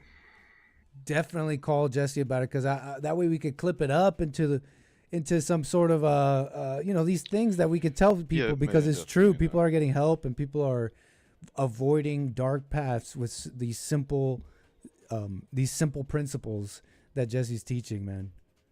I was very fortunate to have forgiven my mother when I did. Deep. Because I wouldn't have been able to handle this otherwise. I wouldn't have had the wherewithal to deal with it. Yep. But I don't want to tie you up, man. I just no, I mean you're not tying me up. First show, I think. No, you're not tying me up. Who am I speaking with, by the way? Because I can't really see your name. This is Doom Jesus, man. Oh, what Doom Jesus? How you doing, sir? Well, I didn't realize it was you. Getting better. Yeah, I man. mean, things are looking up. Yeah, really. Let's go, man. It's gonna be good, man. Yes. That's what it's about, man. That's what it's about. It's the true help for the individual. Yeah. Gosh. Anything you want to say or talk about? Well, not really. I just, somehow I thought I'd call and say hello and tell you that probably in the next month or so I'm gonna call Jesse and tell him my whole story. Please, man, don't hesitate. Yeah, I couldn't have made it without his advice. I just couldn't have. I wouldn't have. The old me wouldn't have made it. Big man. No, I totally understand. With that anger, we could do crazy things. I gotta say, same here. If it wasn't for hearing out Jesse years ago, I don't know where I'd be right now. And I mean, I figured I'd tell you. I talk a lot of crap in the chat, but I'm just joking most of the I know, time. we're cool. You know that. You're the only one allowed to talk in all caps, like officially sanctioned. Yeah, well, I've done it a long time. I just don't. I don't even. I can't. I can't tell you why people get so upset about it. But I think it's, emotional stuff. Perceptions. They feel like they're being yelled at. I know it's just glowing text on a screen to me. It isn't even anything. You can't even get it on paper unless you're printing it. It's weird how people react to that, and I don't mean to offend anyone, but I mean a lot of people will realize that it's ridiculous to get offended over, but yep, some just don't get it. I mean, you know how people are. But yes, I better sir. go, man. A pleasure, Doom Jesus, man. Always a pleasure seeing you in the chat and all that. I hope to hear from you again, man. We will talk again, man. Take care, sir. Later. Nice. If you're in the Discord, jump on in and say hello. 844-900-2229 is also available for all callers and all people and all viewers. Taking it easy right now. Hope your Friday's going well. Amazing Friday. Thanks for all the coffees. Eric, I'm just thanking you again. We already read your coffees, but you've just been so generous. And by the way, can we shout out Liesel, who's been leaving super thanks on some of my videos? Very generous super chats and super thanks on these videos. And it's not always, we don't always mention it because, they're easier to miss. And she's so generous. So, Liesel, if you're out there, if you're hearing this, make sure you put a LOL, a big LOL in the chat. That means love our Liesel. LOL, love our Liesel. LOL's in the chat.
Feminist scholars have created a toxic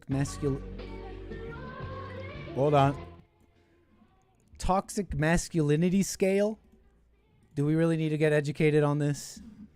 Is this information we need? Might as well, to inoculate ourselves from such mind viruses. Toxic masculinity traits include believing it isn't masculine for a man to wear a dress, believing there are only two genders, having certain views on pronouns, not going to the doctor when sick, and not complaining to others about pain. That's toxic masculinity. They validate the accuracy of these scales via circular validation, comparing them to other similar scales created by feminists that share the same ideological premises. Hold on.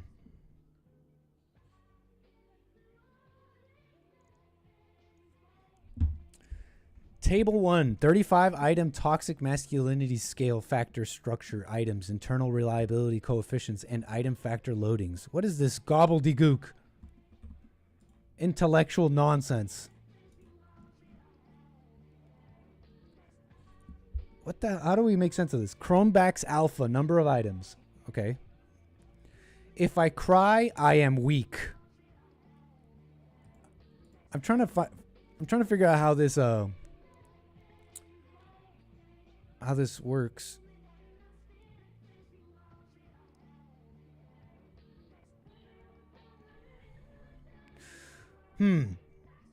It's some kind of mathematical coefficient, right? Like you multiply, like maybe it's like, I don't know. I don't know what I'm looking at, okay? But it's some kind of grading scale, I think. And on the left here are a number of items which translate to some sort of coefficient into how toxically masculine this item is. I'm going to assume some of that. We can gather some of their mentality from the items they put in here, though. If I cry, I am weak. Let me add to that. If you cry, you're a liar. And that includes men. If you cry, you're lying. But yeah, if she's crying, she's lying. Yeah, you're definitely going to see that as toxic masculine. If I cry, I am weak. Yeah, well, that's true. Women do constantly say that, and really just weak people. They see that as a strength, right? I'm showing emotion, and I'm not afraid of that. But it kind of like it kind of assumes a decision. I cried. I'm gonna let it out because I'm strong and I'm not afraid.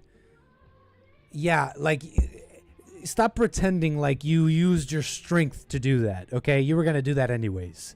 You were about to cry and bawl your eyes out anyways, and that's just something you said to make yourself feel better.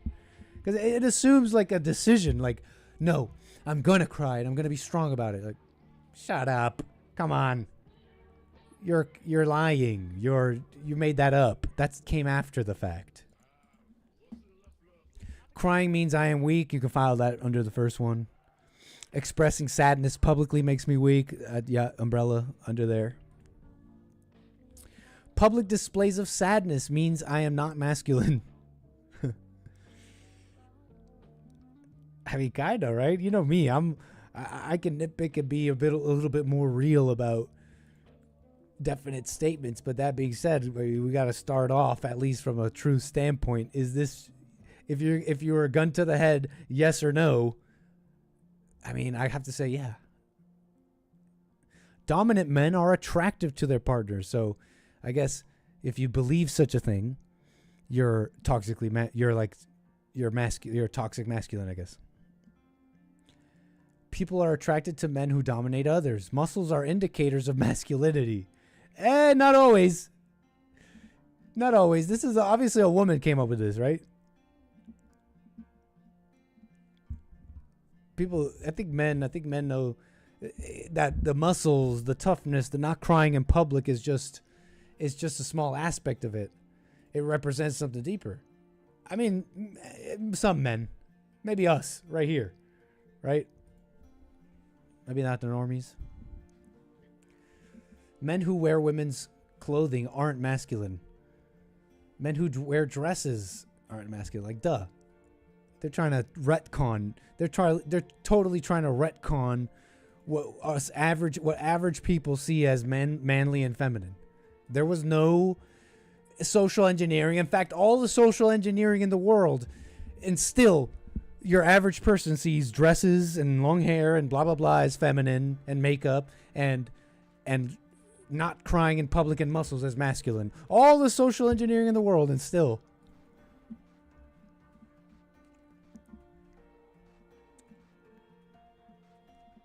Anyways, dumb. Who cares about this? Dumb.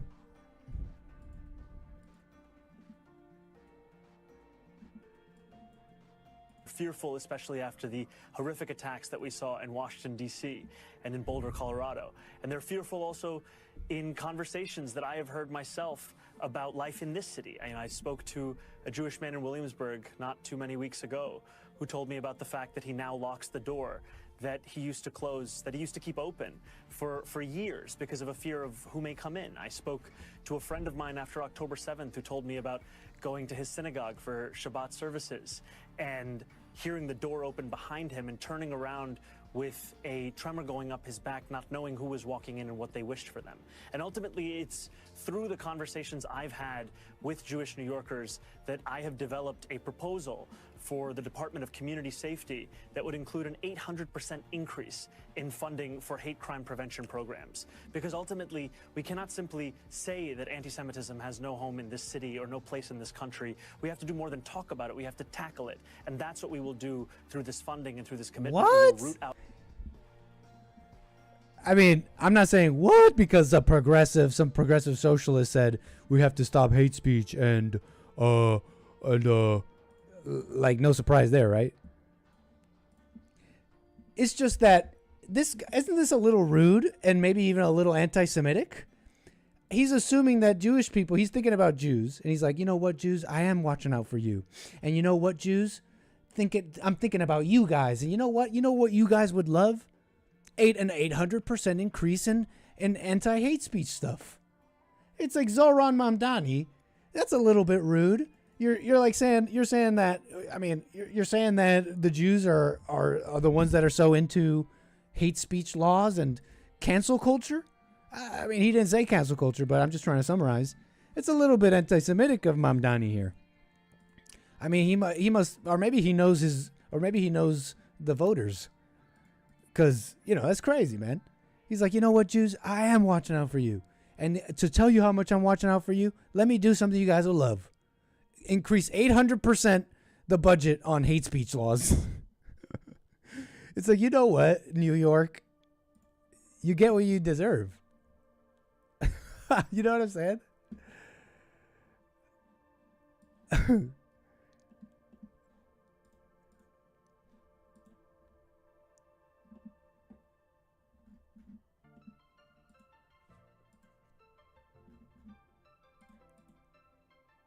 Fake news, CNN.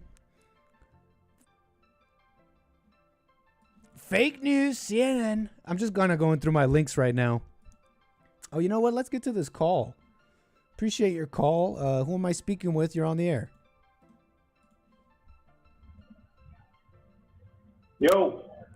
Hey, caller, you're on the air.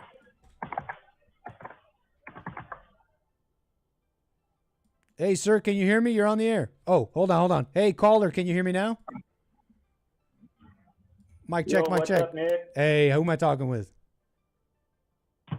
This is Creighton. How you doing, sir? Doing pretty good. Welcome to the stream. Yo. Glad to be here. You've had some interesting topics. Go ahead, man. Go ahead. I'll let you take the floor for a bit since we have a bit of a delay. You had some interesting topics. Yeah, you had some interesting topics. I use the term interesting loosely. What's that galloping? There's a bumping, galloping noise. Oh, yeah, that's don't worry about that. Okay. Can't go into that right now. Okay. I'll give you the floor for a bit since we have a bit of a delay, so we don't interrupt each other. Go ahead. Well, I was trying to think of something to talk about, but so I told your automated thing. I was calling about the gay Overton window. Go on. Yeah, well, basically, society has progressively gotten gayer. People kind of don't notice it. Tell me about it. Men have gradually gotten gayer. I'll give you an example. I got married around 2000, and I got divorced about 2015. So I was out of the game for about 15 years. The dating game. game. I got divorced So when I came back out, I was 40 years old when I got back into the dating game, and at that time I realized, like, half of all men were gay. And they didn't used to be, like in that 15-year period, like half of all men turn gay. What makes you say that? Well, they just got gayer. I mean, they didn't used to be gay like that. Like full on homosexual, or just the way they act? What do you Maybe they mean? got more masculine. I don't know. What are you trying to say here?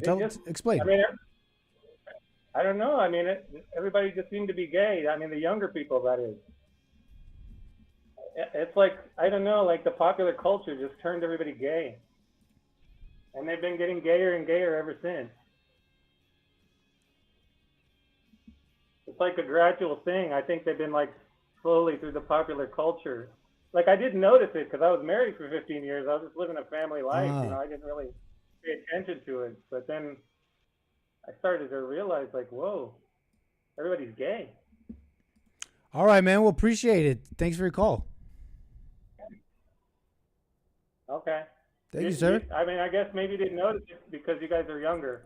No, I'm following you. You made your point. You keep saying the same thing, and I think you've made your point. I appreciate you. Like, they're gay, they're gay, they're gay. I'll give you another example. Like, I don't know if you ever, back in the old days, they used to have a TV show called Barney Miller in the 70s. No, I'm not familiar. And, well, it was an old 70s cop show. It was a comedy show, like a sitcom called Barney Miller. And, like, half the episodes, they would arrest, like, these trannies on the street. You know, and that was just, like, normal to arrest a tranny. Like, transsexual people are arrested just for being out. Are you serious? Are you serious? For real? Like, that's just like, you're not allowed to do that out here. Crime. Wow. Right. That used to be, and that was in New York. I mean, that used to be a crime, literally, to walk around dressed up like a woman. For real? I mean, yeah. I mean, I see what you're saying somewhat, because I wouldn't even think of that as a crime. Yeah. I grew up in this gay world, I guess. Yeah. Now it's totally accepted, and like, you know, they teach all the kids from a young age and stuff, and all the media and stuff is gay, and it's just it's gotten really bad. But like I say, it's been gradual. Like I say, I don't know if you're familiar with this concept of the Overton window. Somewhat, yeah. It is. I mean, as far as I know, the Overton window is like what you're allowed to talk about. Is that fair to say? Well, it's just a kind of a shifting window that happens gradually over time. But like I say, I was totally disassociated with it for 15 years. So it was a big shock to me because I was kind of totally out of it. So that's why I noticed, or I probably wouldn't have noticed myself, you know, if I was, you know, paying attention during that 15 years that I was married. But it's just something that I think, you know, the older generations, they can see it much more clearly. It's kind of like the same thing with cell phones. Yeah. Like, the younger generations, they basically grew up with a cell phone in front of their face ever since they were born. So right. They don't know what it was like to not have a cell phone, you know. But I'm a little older. Like, half my life I didn't have a cell phone, and then didn't have internet, and then I did. So I can kind of see it from both sides. But it's something where that's lost gradually over time, and it's probably true for me too. I mean, probably the things from older before me were much different than I perceived them, you know, because I wasn't involved with it. So just one of those things. Big time, man. It's all about perspective. It's perspective, you know, and you know, things are lost through history. Totally, and we hear it too. Like we hear the descriptions of it, and it gives you this view and vision. Like when some of my callers tell me about how America was, how white people were, how not how gay it was. Like examples, you know, it just totally breaks your assumptions of the world. You know. Yeah, I think it's, you know, the thing is it's progressing a lot more rapidly now with the media and the technology, though. That's the thing. It's much more easier for them. I mean, it used to be a little bit harder with TV, and the internet kind of took it up a notch. And now with the cell phones, it's like it's constantly in your face 24/7. They used to call that stuff like mental illness, no? Yeah, I mean, nobody would have ever accepted a transvestite. We call them transvestites. They're in the government now. You can't even say that word. Yeah, exactly. That's crazy. You have literally a transvestite. Yep. I mean, we had a gay orgy in the Senate. Nobody said anything about that. Is crazy, man. Yeah, they like had video of that or something like that, right? That was going around on X. I kind of remember that. That is crazy, man. Yeah, Listen, can I ask you a different question? Kind of personal. Sure. Why'd you get back into the game? Well, Well, Post divorce, you're like, divorced. I'm gonna get back in the game. Why'd you do that? Well, why not? I mean, I had to spend all my money where my wife would have got it. Oh, true. Better put it to good use. I see. And I was going. When you go through divorce, it's kind of a crisis thing. And plus, like I say, it was weird. It wasn't so much that I wanted to get into it, but just by the sheer fact of not being gay, like all these women seemed to be very attracted to me before, like never before. Like when I was young, I had to work to get women to look to. I had to try to, go out and get women to like me, but did you like find I said, success? all of a sudden I realized, holy shit, like everybody's gay, like I don't even have to try. Oh, so are you saying you found success in your return to the game?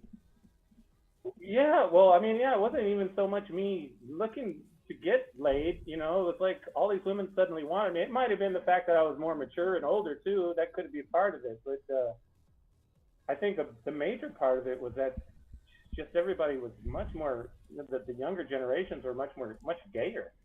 But that's not really a good, I don't know if that's really, I mean, I understand this like mere observation of the younger folks, but there's also, as you continue to repeat that, it also tells me you don't understand the younger folks in some way. You see something they don't see. Allow me to finish.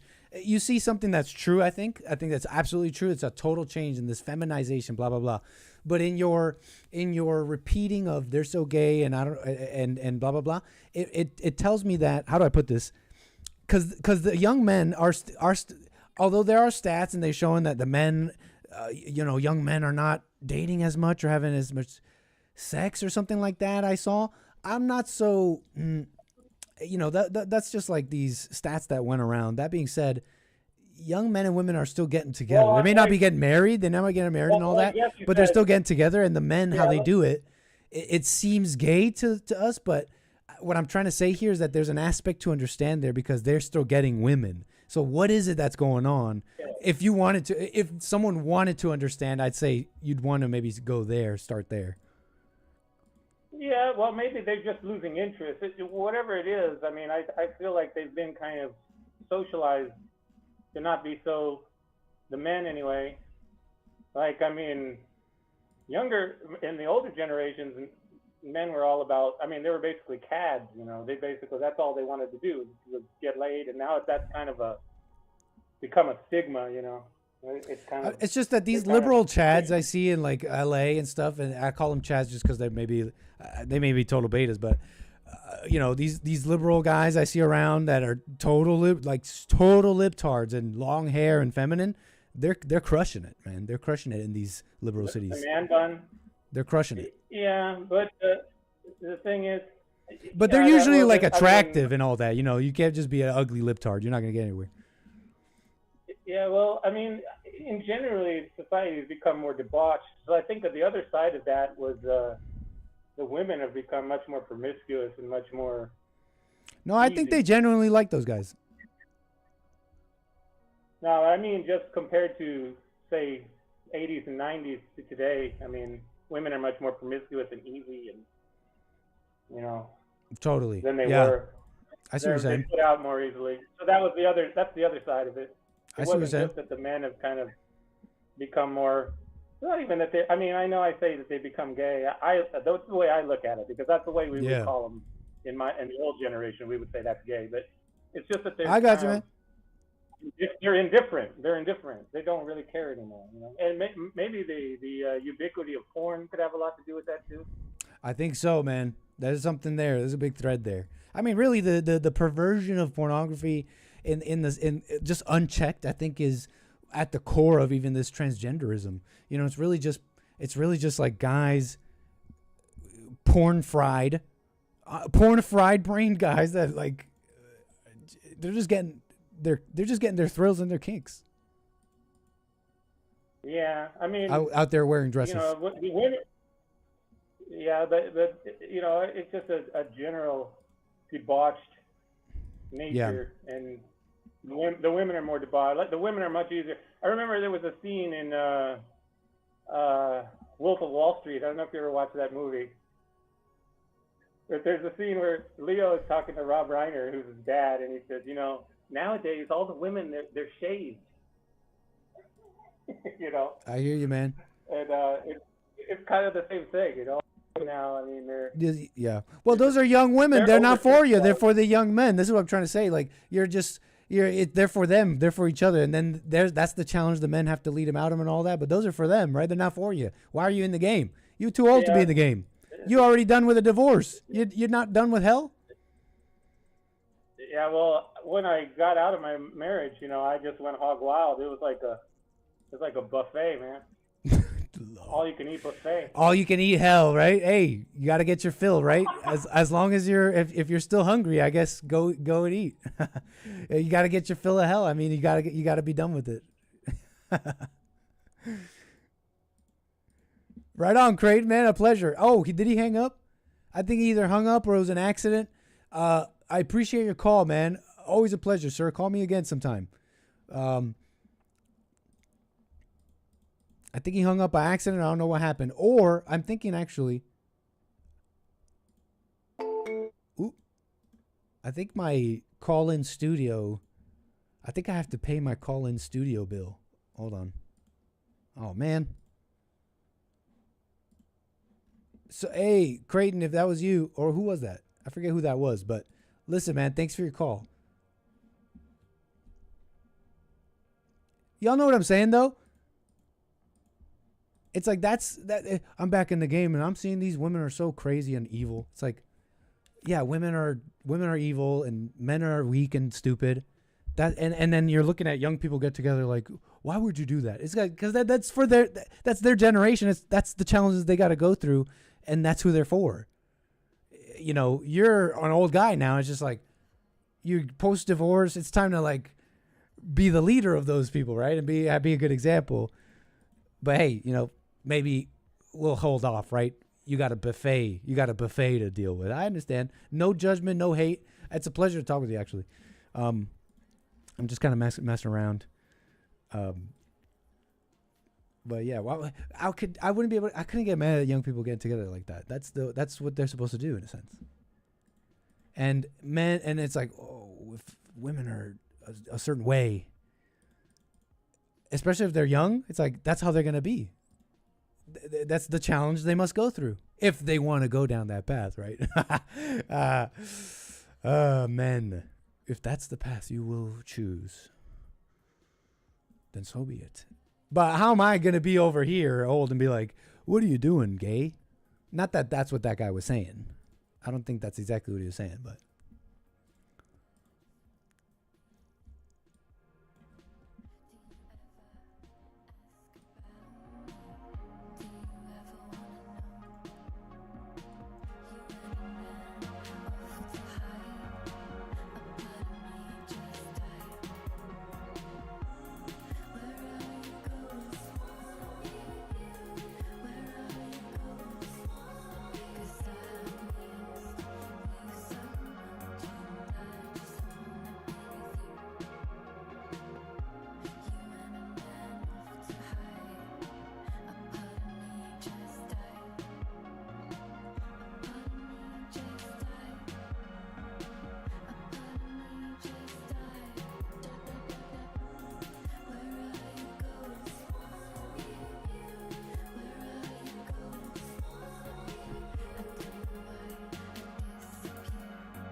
Test. Okay. You guys remember this one? Brother Jack. I'm sorry, I'm inflicting this on you guys again. It's like when I see stuff like this, I understand. I understand all of a sudden those people who are like, oh, you country hillbilly. I suddenly understand those Jews. And they're like, you dumb goy. You dumb Shabbos goy. I'm like, yeah. Why is this guy such a dumb... Anyways, let me stop that. But look, I'm inflicting this one on you guys again.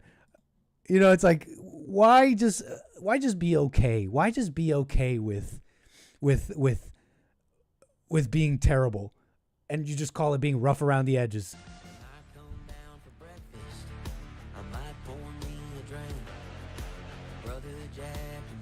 And okay, fine. This guy looks like my brother.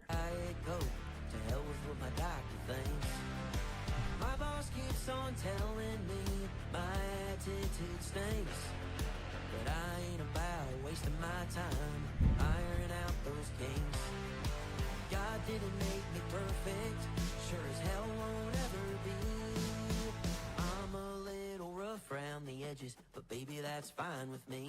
Rough round the edges. Rough round the edges. Bro's embracing mediocrity. Seriously. Bro is embracing mediocrity. What is wrong with it, Nick? He's saying, I have he literally is smiling and he thinks it's cute that he has a terrible attitude with his boss. Like there's so much I would forgive. There's so much I would forgive about being rough around the edges, you know, swearing or whatever. There's so much I would forgive. But he literally thinks it's cute that he has a bad attitude with his boss. And you think that's manly? He thinks that's just being rough around the edges? He thinks God wants him to be like that? Oh, God didn't make me perfect. There's so much I would forgive, but having a bad attitude is the worst thing. And I'm crashing out again. I know I played this the other day, but it's making me crash out.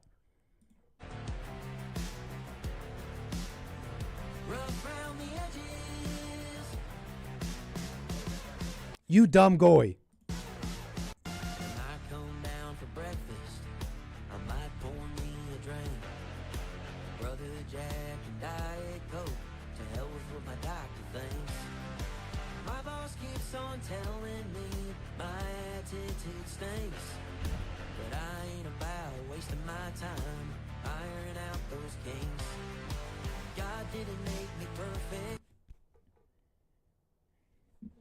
I'm crashing out.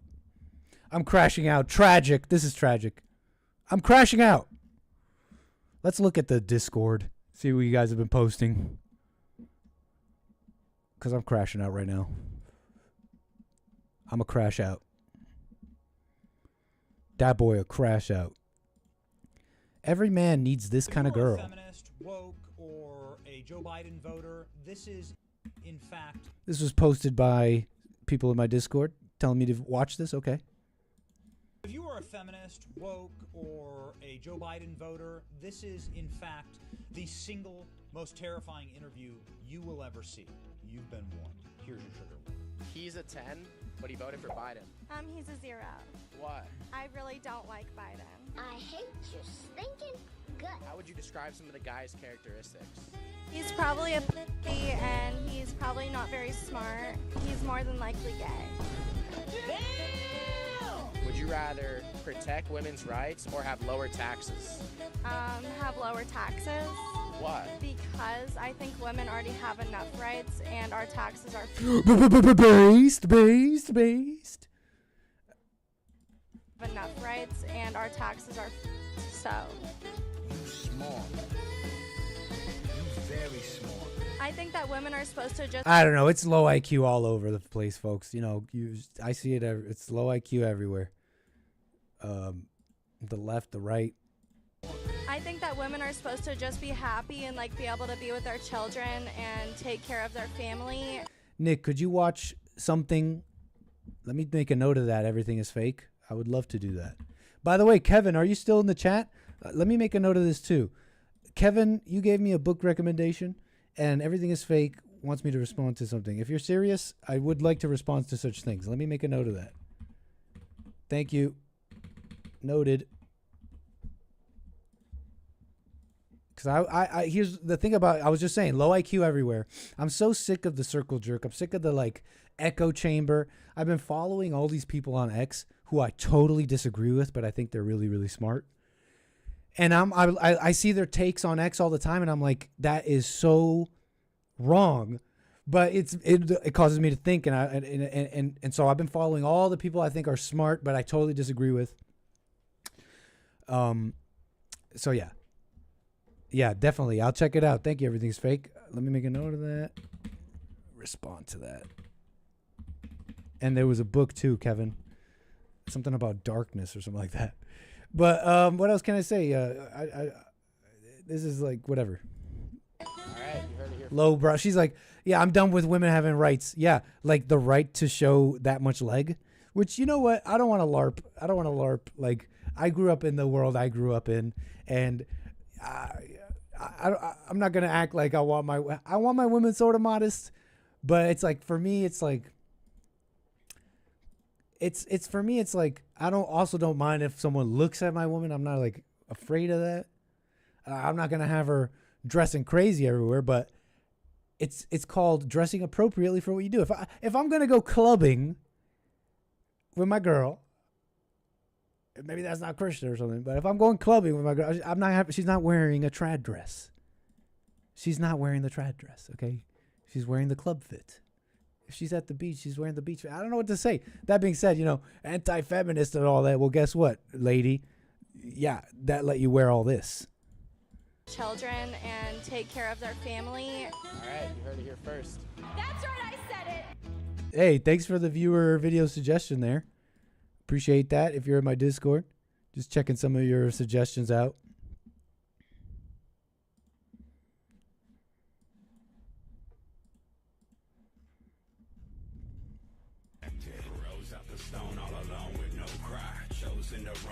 What is this? Old age and treachery.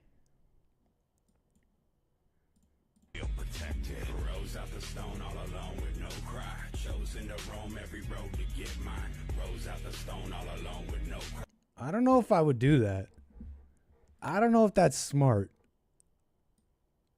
I'm not saying no and in every situation, but I don't know if that's smart. This guy's, I guess, attempting to demonstrate what you should do if someone has a gun to your back, point blank, with their finger on the trigger. He's like, let me be like a ninja. Let me be a ninja and grab the barrel of the gun. And he turns. I guess the turn is what's significant because you push the barrel of the gun away and you turn. You are creating a much smaller target, right? So I just don't know if this is smart. You watch a video like this and then you're like, yeah, totally. You get in a situation like this and you grab the gun and then they shoot you. Unless you like get a surprise, that's a bullet in a very vital area. You're probably, Alone with no cry, chosen to roam every road to get. And how are you going to do that perfectly? I guess if you practice it, that's the thing you do when you practice. But, it's like, I just don't know if that really makes so much sense. When you're in a situation like that, I've read some of the literature, okay? I've never been in a situation like this, and I'm not going to pretend like I'm a big killer, tough guy. But I've read some of the literature. Yeah, there's literature on it. And I guess a not tough guy who would get shot would say, I read the literature. I understand the irony. But, in a situation like this, you got to do a little bit more social engineering here, and try and get yourself in a better position. What do they call it? What's the word? The term is to find a later opening. You cannot comply all the way, all the time. Sometimes you have to act tough. You are absolutely correct. Everything's fake. That's part of the literature too. Yeah. If you're in a situation like this and they're tying you up and they're asking you to go somewhere and they're transporting you and asking you to move around, you may not survive that. You've actually put your whole life in their hands. And actually some of the literature suggests you fight for your life at that point. Chosen to roam every road to get mine. Rose out the stone all alone with no cry. Chosen to roam the globe. Gotta get mine. Okay, that's cute. That's pretty savage. Grandma's not about to let Buddy get the drop on her, so she fakes the barrel of the gun. Boom, kablamo, through the head. Granny kills you. Sorry, buddy.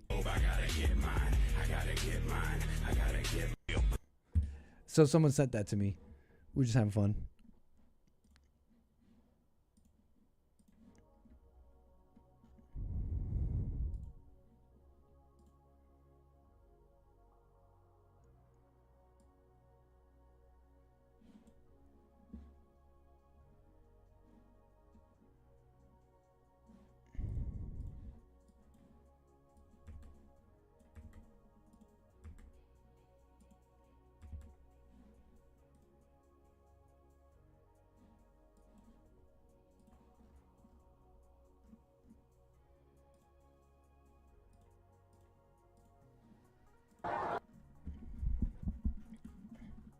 What's this?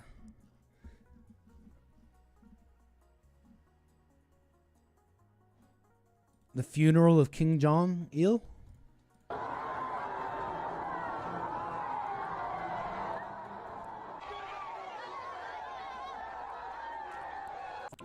Did they have to cry?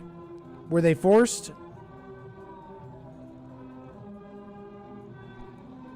Or is that just anti-communist propaganda? These people loved their leader.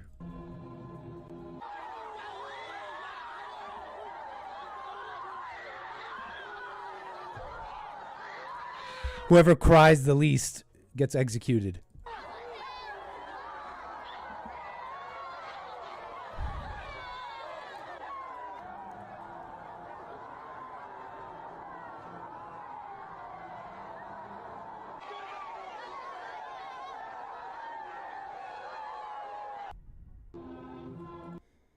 Damn. What is this thread? This was on my... Someone posted this. Thread of heartbreaking moments. Is barely English. Thread of heartbreaking moments ever happened. Don't open if you are soft-hearted. Boxing saddest story of all time. I know this one. This guy got hit in the back of the head and he went he became a vegetable. And he was a very young and up-and-coming boxer and very fit.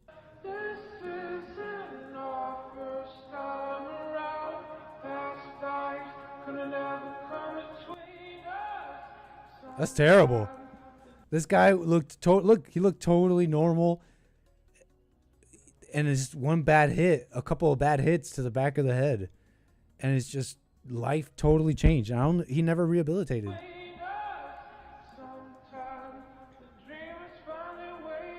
Look at how the face changed. It's crazy.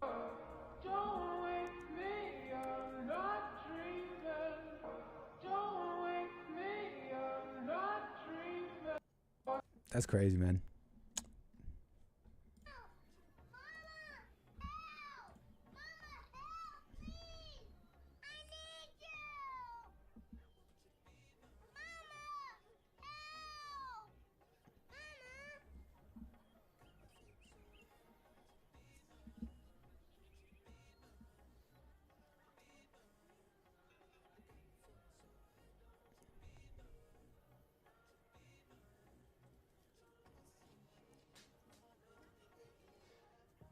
Oh, he's blind. Oh, she's teaching him to fend for himself.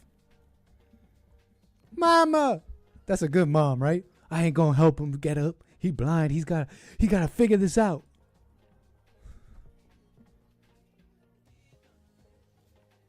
What are you doing, bro?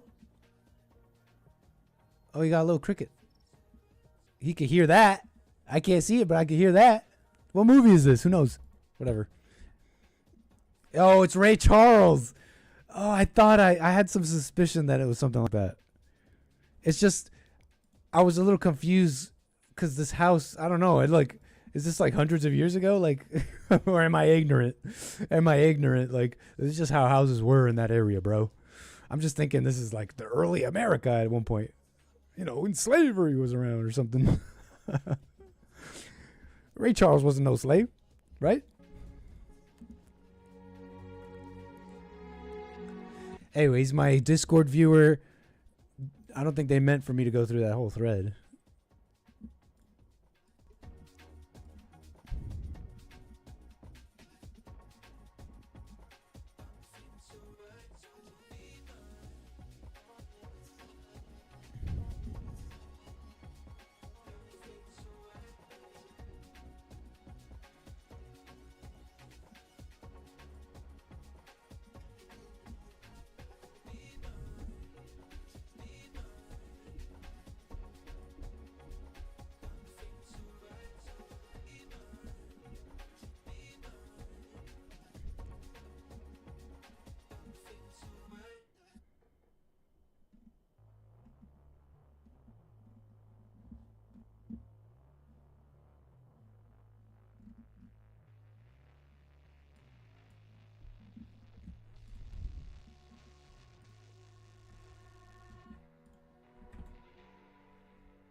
Hey, Albert. Now we're just chilling.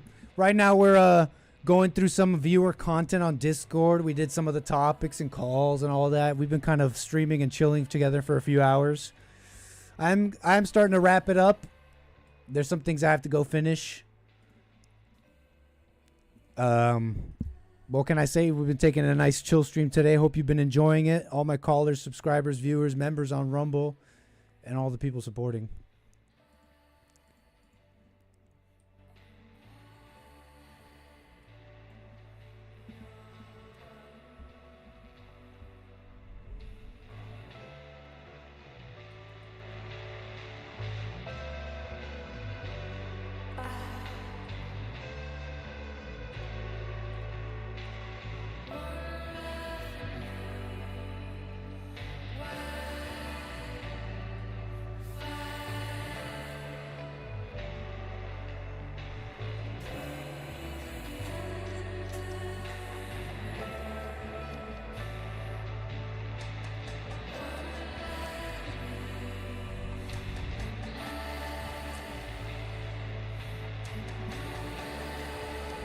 Okay, you know what? I'm actually gonna. I know this passed like a few days ago, maybe, but you know what? Might as well mention it. Okay, this is actually kind of funny. There's a spat going on between Ethan Klein and this woman named Taylor Lorenz. Okay, so these people are both quite detestable people. Okay, and I say that because I'm judging. And I'm wrong for that. But let me say this, because I remember early getting into YouTube watching the H3 show. Not even the podcast, but H3 when they were just making funny videos. And I remember loving those videos. Hey man, I have no idea what you said about me because I personally haven't seen it. Where's that noise coming from? Stop. And I remember liking those videos, okay? And so anyways, Ethan Klein, he's got his wife Ela, and they've been making funny videos for a long time on YouTube. Then they started podcasting, and they've been a big mainstay for a while, and they have a big viewership, and they continue to, make pretty highly viewed content and all that. Now, many have seen Ethan's kind of a progression, and it's I don't know if it's fair to say progression. Honestly, this was what he always thought this way, but I think people thought that he was, because of the anti-SJW, he would criticize the SJWs and the hate speech and the cancel culture. I think for a long time, at least years ago, they considered him more based, if I may summarize, than he was. But let's be real. I mean, he always was an LA Jew liberal, and whatever. That's just how it is. No biggie, personally. It's not like I watch his podcast or anything. I haven't watched their stuff in a long time. And I've seen clips over the years, and I thought to myself, well, there goes that libtard saying something totally libtarded. Like lib freaking tarded, okay? So whatever, that's their life, that's their show. Here's another libtard for you, Taylor Lorenz. Now, she's a journalist. She's one of these journalists. And she was, now, she went sort of, now, let me remember, who did she write for? She basically wrote for like the worst people, right? I can't forget who. She's written for Washington Post, New York Times. Okay, no, those are big publications. Libtarded, but I thought she was like a BuzzFeed journalist. Am I wrong about that? I guess so. The point is, she's some journalist, okay? And her claim to recent fame, at least, is everybody kind of going off on her for being a libtarded journalist, okay? Now hold on for me. Let's try to remember the controversy with Taylor Lorenz.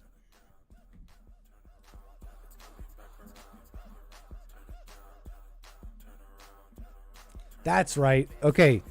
Taylor Lorenz recently, now her claim to recent infamy was because she doxed libs of TikTok. Now that's an account on X who constantly rails against the liberals and went viral for showing all the nasty grooming tactics of these weird liberal teachers in the schools. They love the gay flags and teaching your children about butt stuff, and it's apparently cool.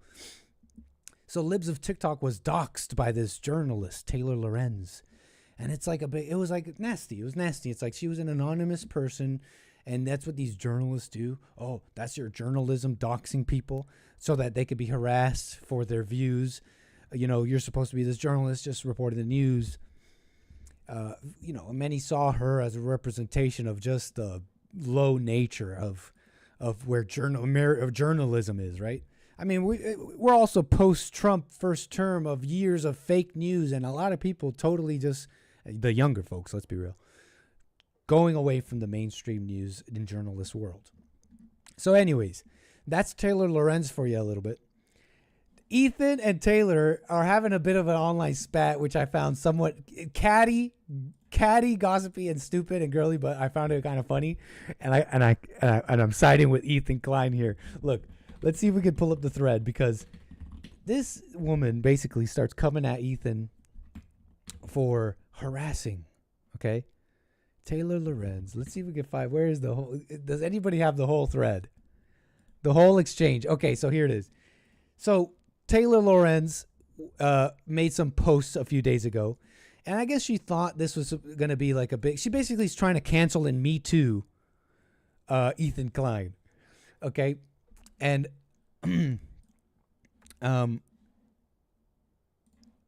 okay.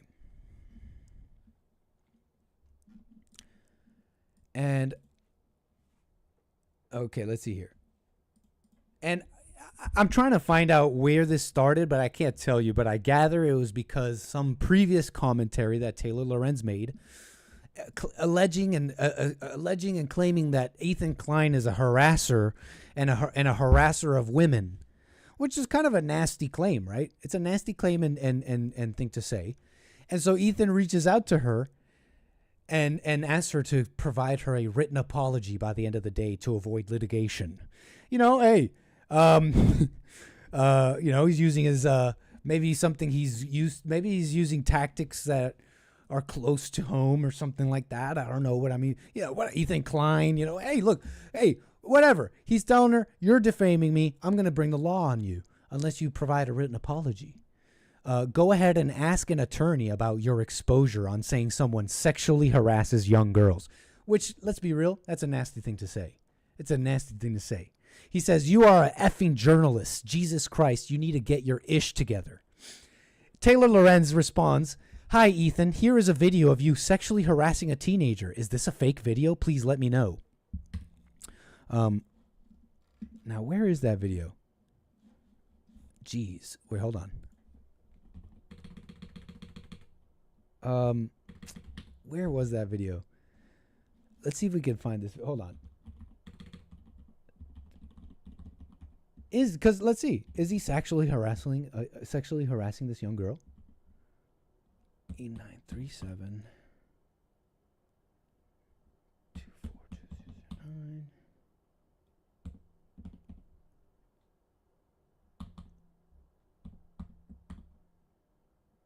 Sorry, we're typing in the URL. That's how caveman we're doing this.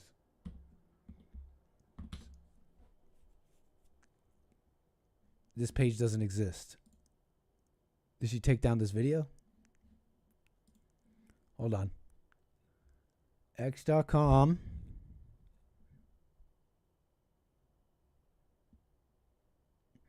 One 1937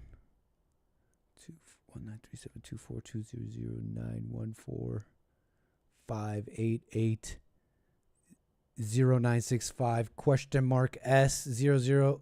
Aha, I missed a zero. Oh, no, I didn't. 80965 question mark S equals 46. We're not getting any video, Taylor Lorenz. So it'd be nice, but doesn't matter. He says, this video is 10 years old. Your claim is that I am currently doing this. When you stop sexually harassing young girls and read a book implies active and current. And so the controversy is that she posted this and all the I think Twitter girlies are like, oh, he really thought that was a proper defense? That's what some freak rapist says. Oh, it's only, I sexually harassed someone 10 years ago, and so that makes it okay? But I don't know if she thought, she posted this thinking that she's on it. But I gotta say, Ethan kind of destroyed her here. So he continues, I leave the option to you. End of day. She says, you continue to post weird sexual things about myself and other women on your story about us wanting to F Hassan. I mean, hey, you could call that harassment. You could call it nasty and hinged and crazy. Fine. But, I mean, is he sexually harassing people? He's online saying things. Taylor Lorenz does that every day. Are you saying that you plan to stop making these sexual comments towards me and other women? This is like the type of woman you need to avoid. This is what the type of woman who sees everything as an assault, as an attack against women. These are sexual comments. Journalists, educated women. This is what I'm talking about. How can I? And then he responds, how can I stop doing something from 10 years ago? Okay, well, for one, this is where it gets good. She said, let's remember what she said. You continue to post weird sexual things about myself and other women on your story. Are you saying that you plan to stop making these sexual comments towards me and other women? Remember, she was talking about young women. Ethan responds, okay, well, for one, you aren't a young girl, are you? How old are you again? Catty.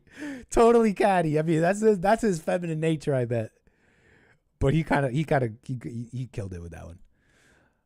I would call myself and the other women you're harassing by making sexual comments young women.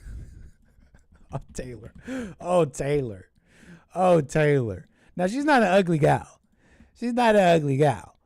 But before you start thinking, oh, I'm such a catch, 41 years old, educated and a boss girl, starting to show the age a bit. She's a totally pretty gal. Don't get me wrong. But when you start getting an ego about yourself and you go off on people, try to cancel them and saying, I'm a young woman. Yeah. The talking cheese, the old cheese trying to tell Ethan to stop harassing young women. This is not something you did 10 years ago. You have been posting weird sexual stuff on your story about me and other women. You implied I was a pedophile the other day. I think it's incredibly weird how you keep making sexualized comments about myself and other women. Honestly. Okay, we'll see. Thanks for your time.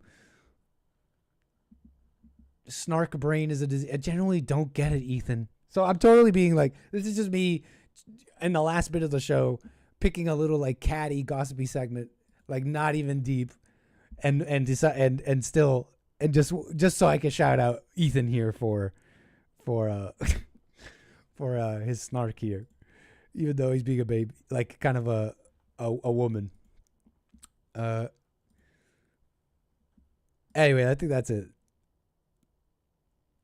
Anyways, I honestly don't have anything else for you. Folks, what are we saying here? I mean, I hope you enjoyed the chill stream. I had fun. I hope you had fun. I think it's time to get into our Friday here. It's time to just jump into the Friday, end the chill stream, go right into the Friday, enjoy it fully. And I'll be back Sunday. Well, I mean, I'll be with Jesse Sunday for church. And of course, I'll be back Monday for more American Anchor, baby. Well, what can I say? I appreciate the support. All the lovely viewers and the members, the super chatters, the buy me a coffees on buymeacoffee.com/anchor, baby. All the people who made an account on punchy.tv/anchor, baby. And of course, all the people who have liked, subscribed, and are leaving comments. I love y'all.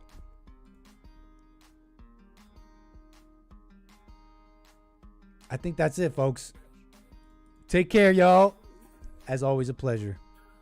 See you around.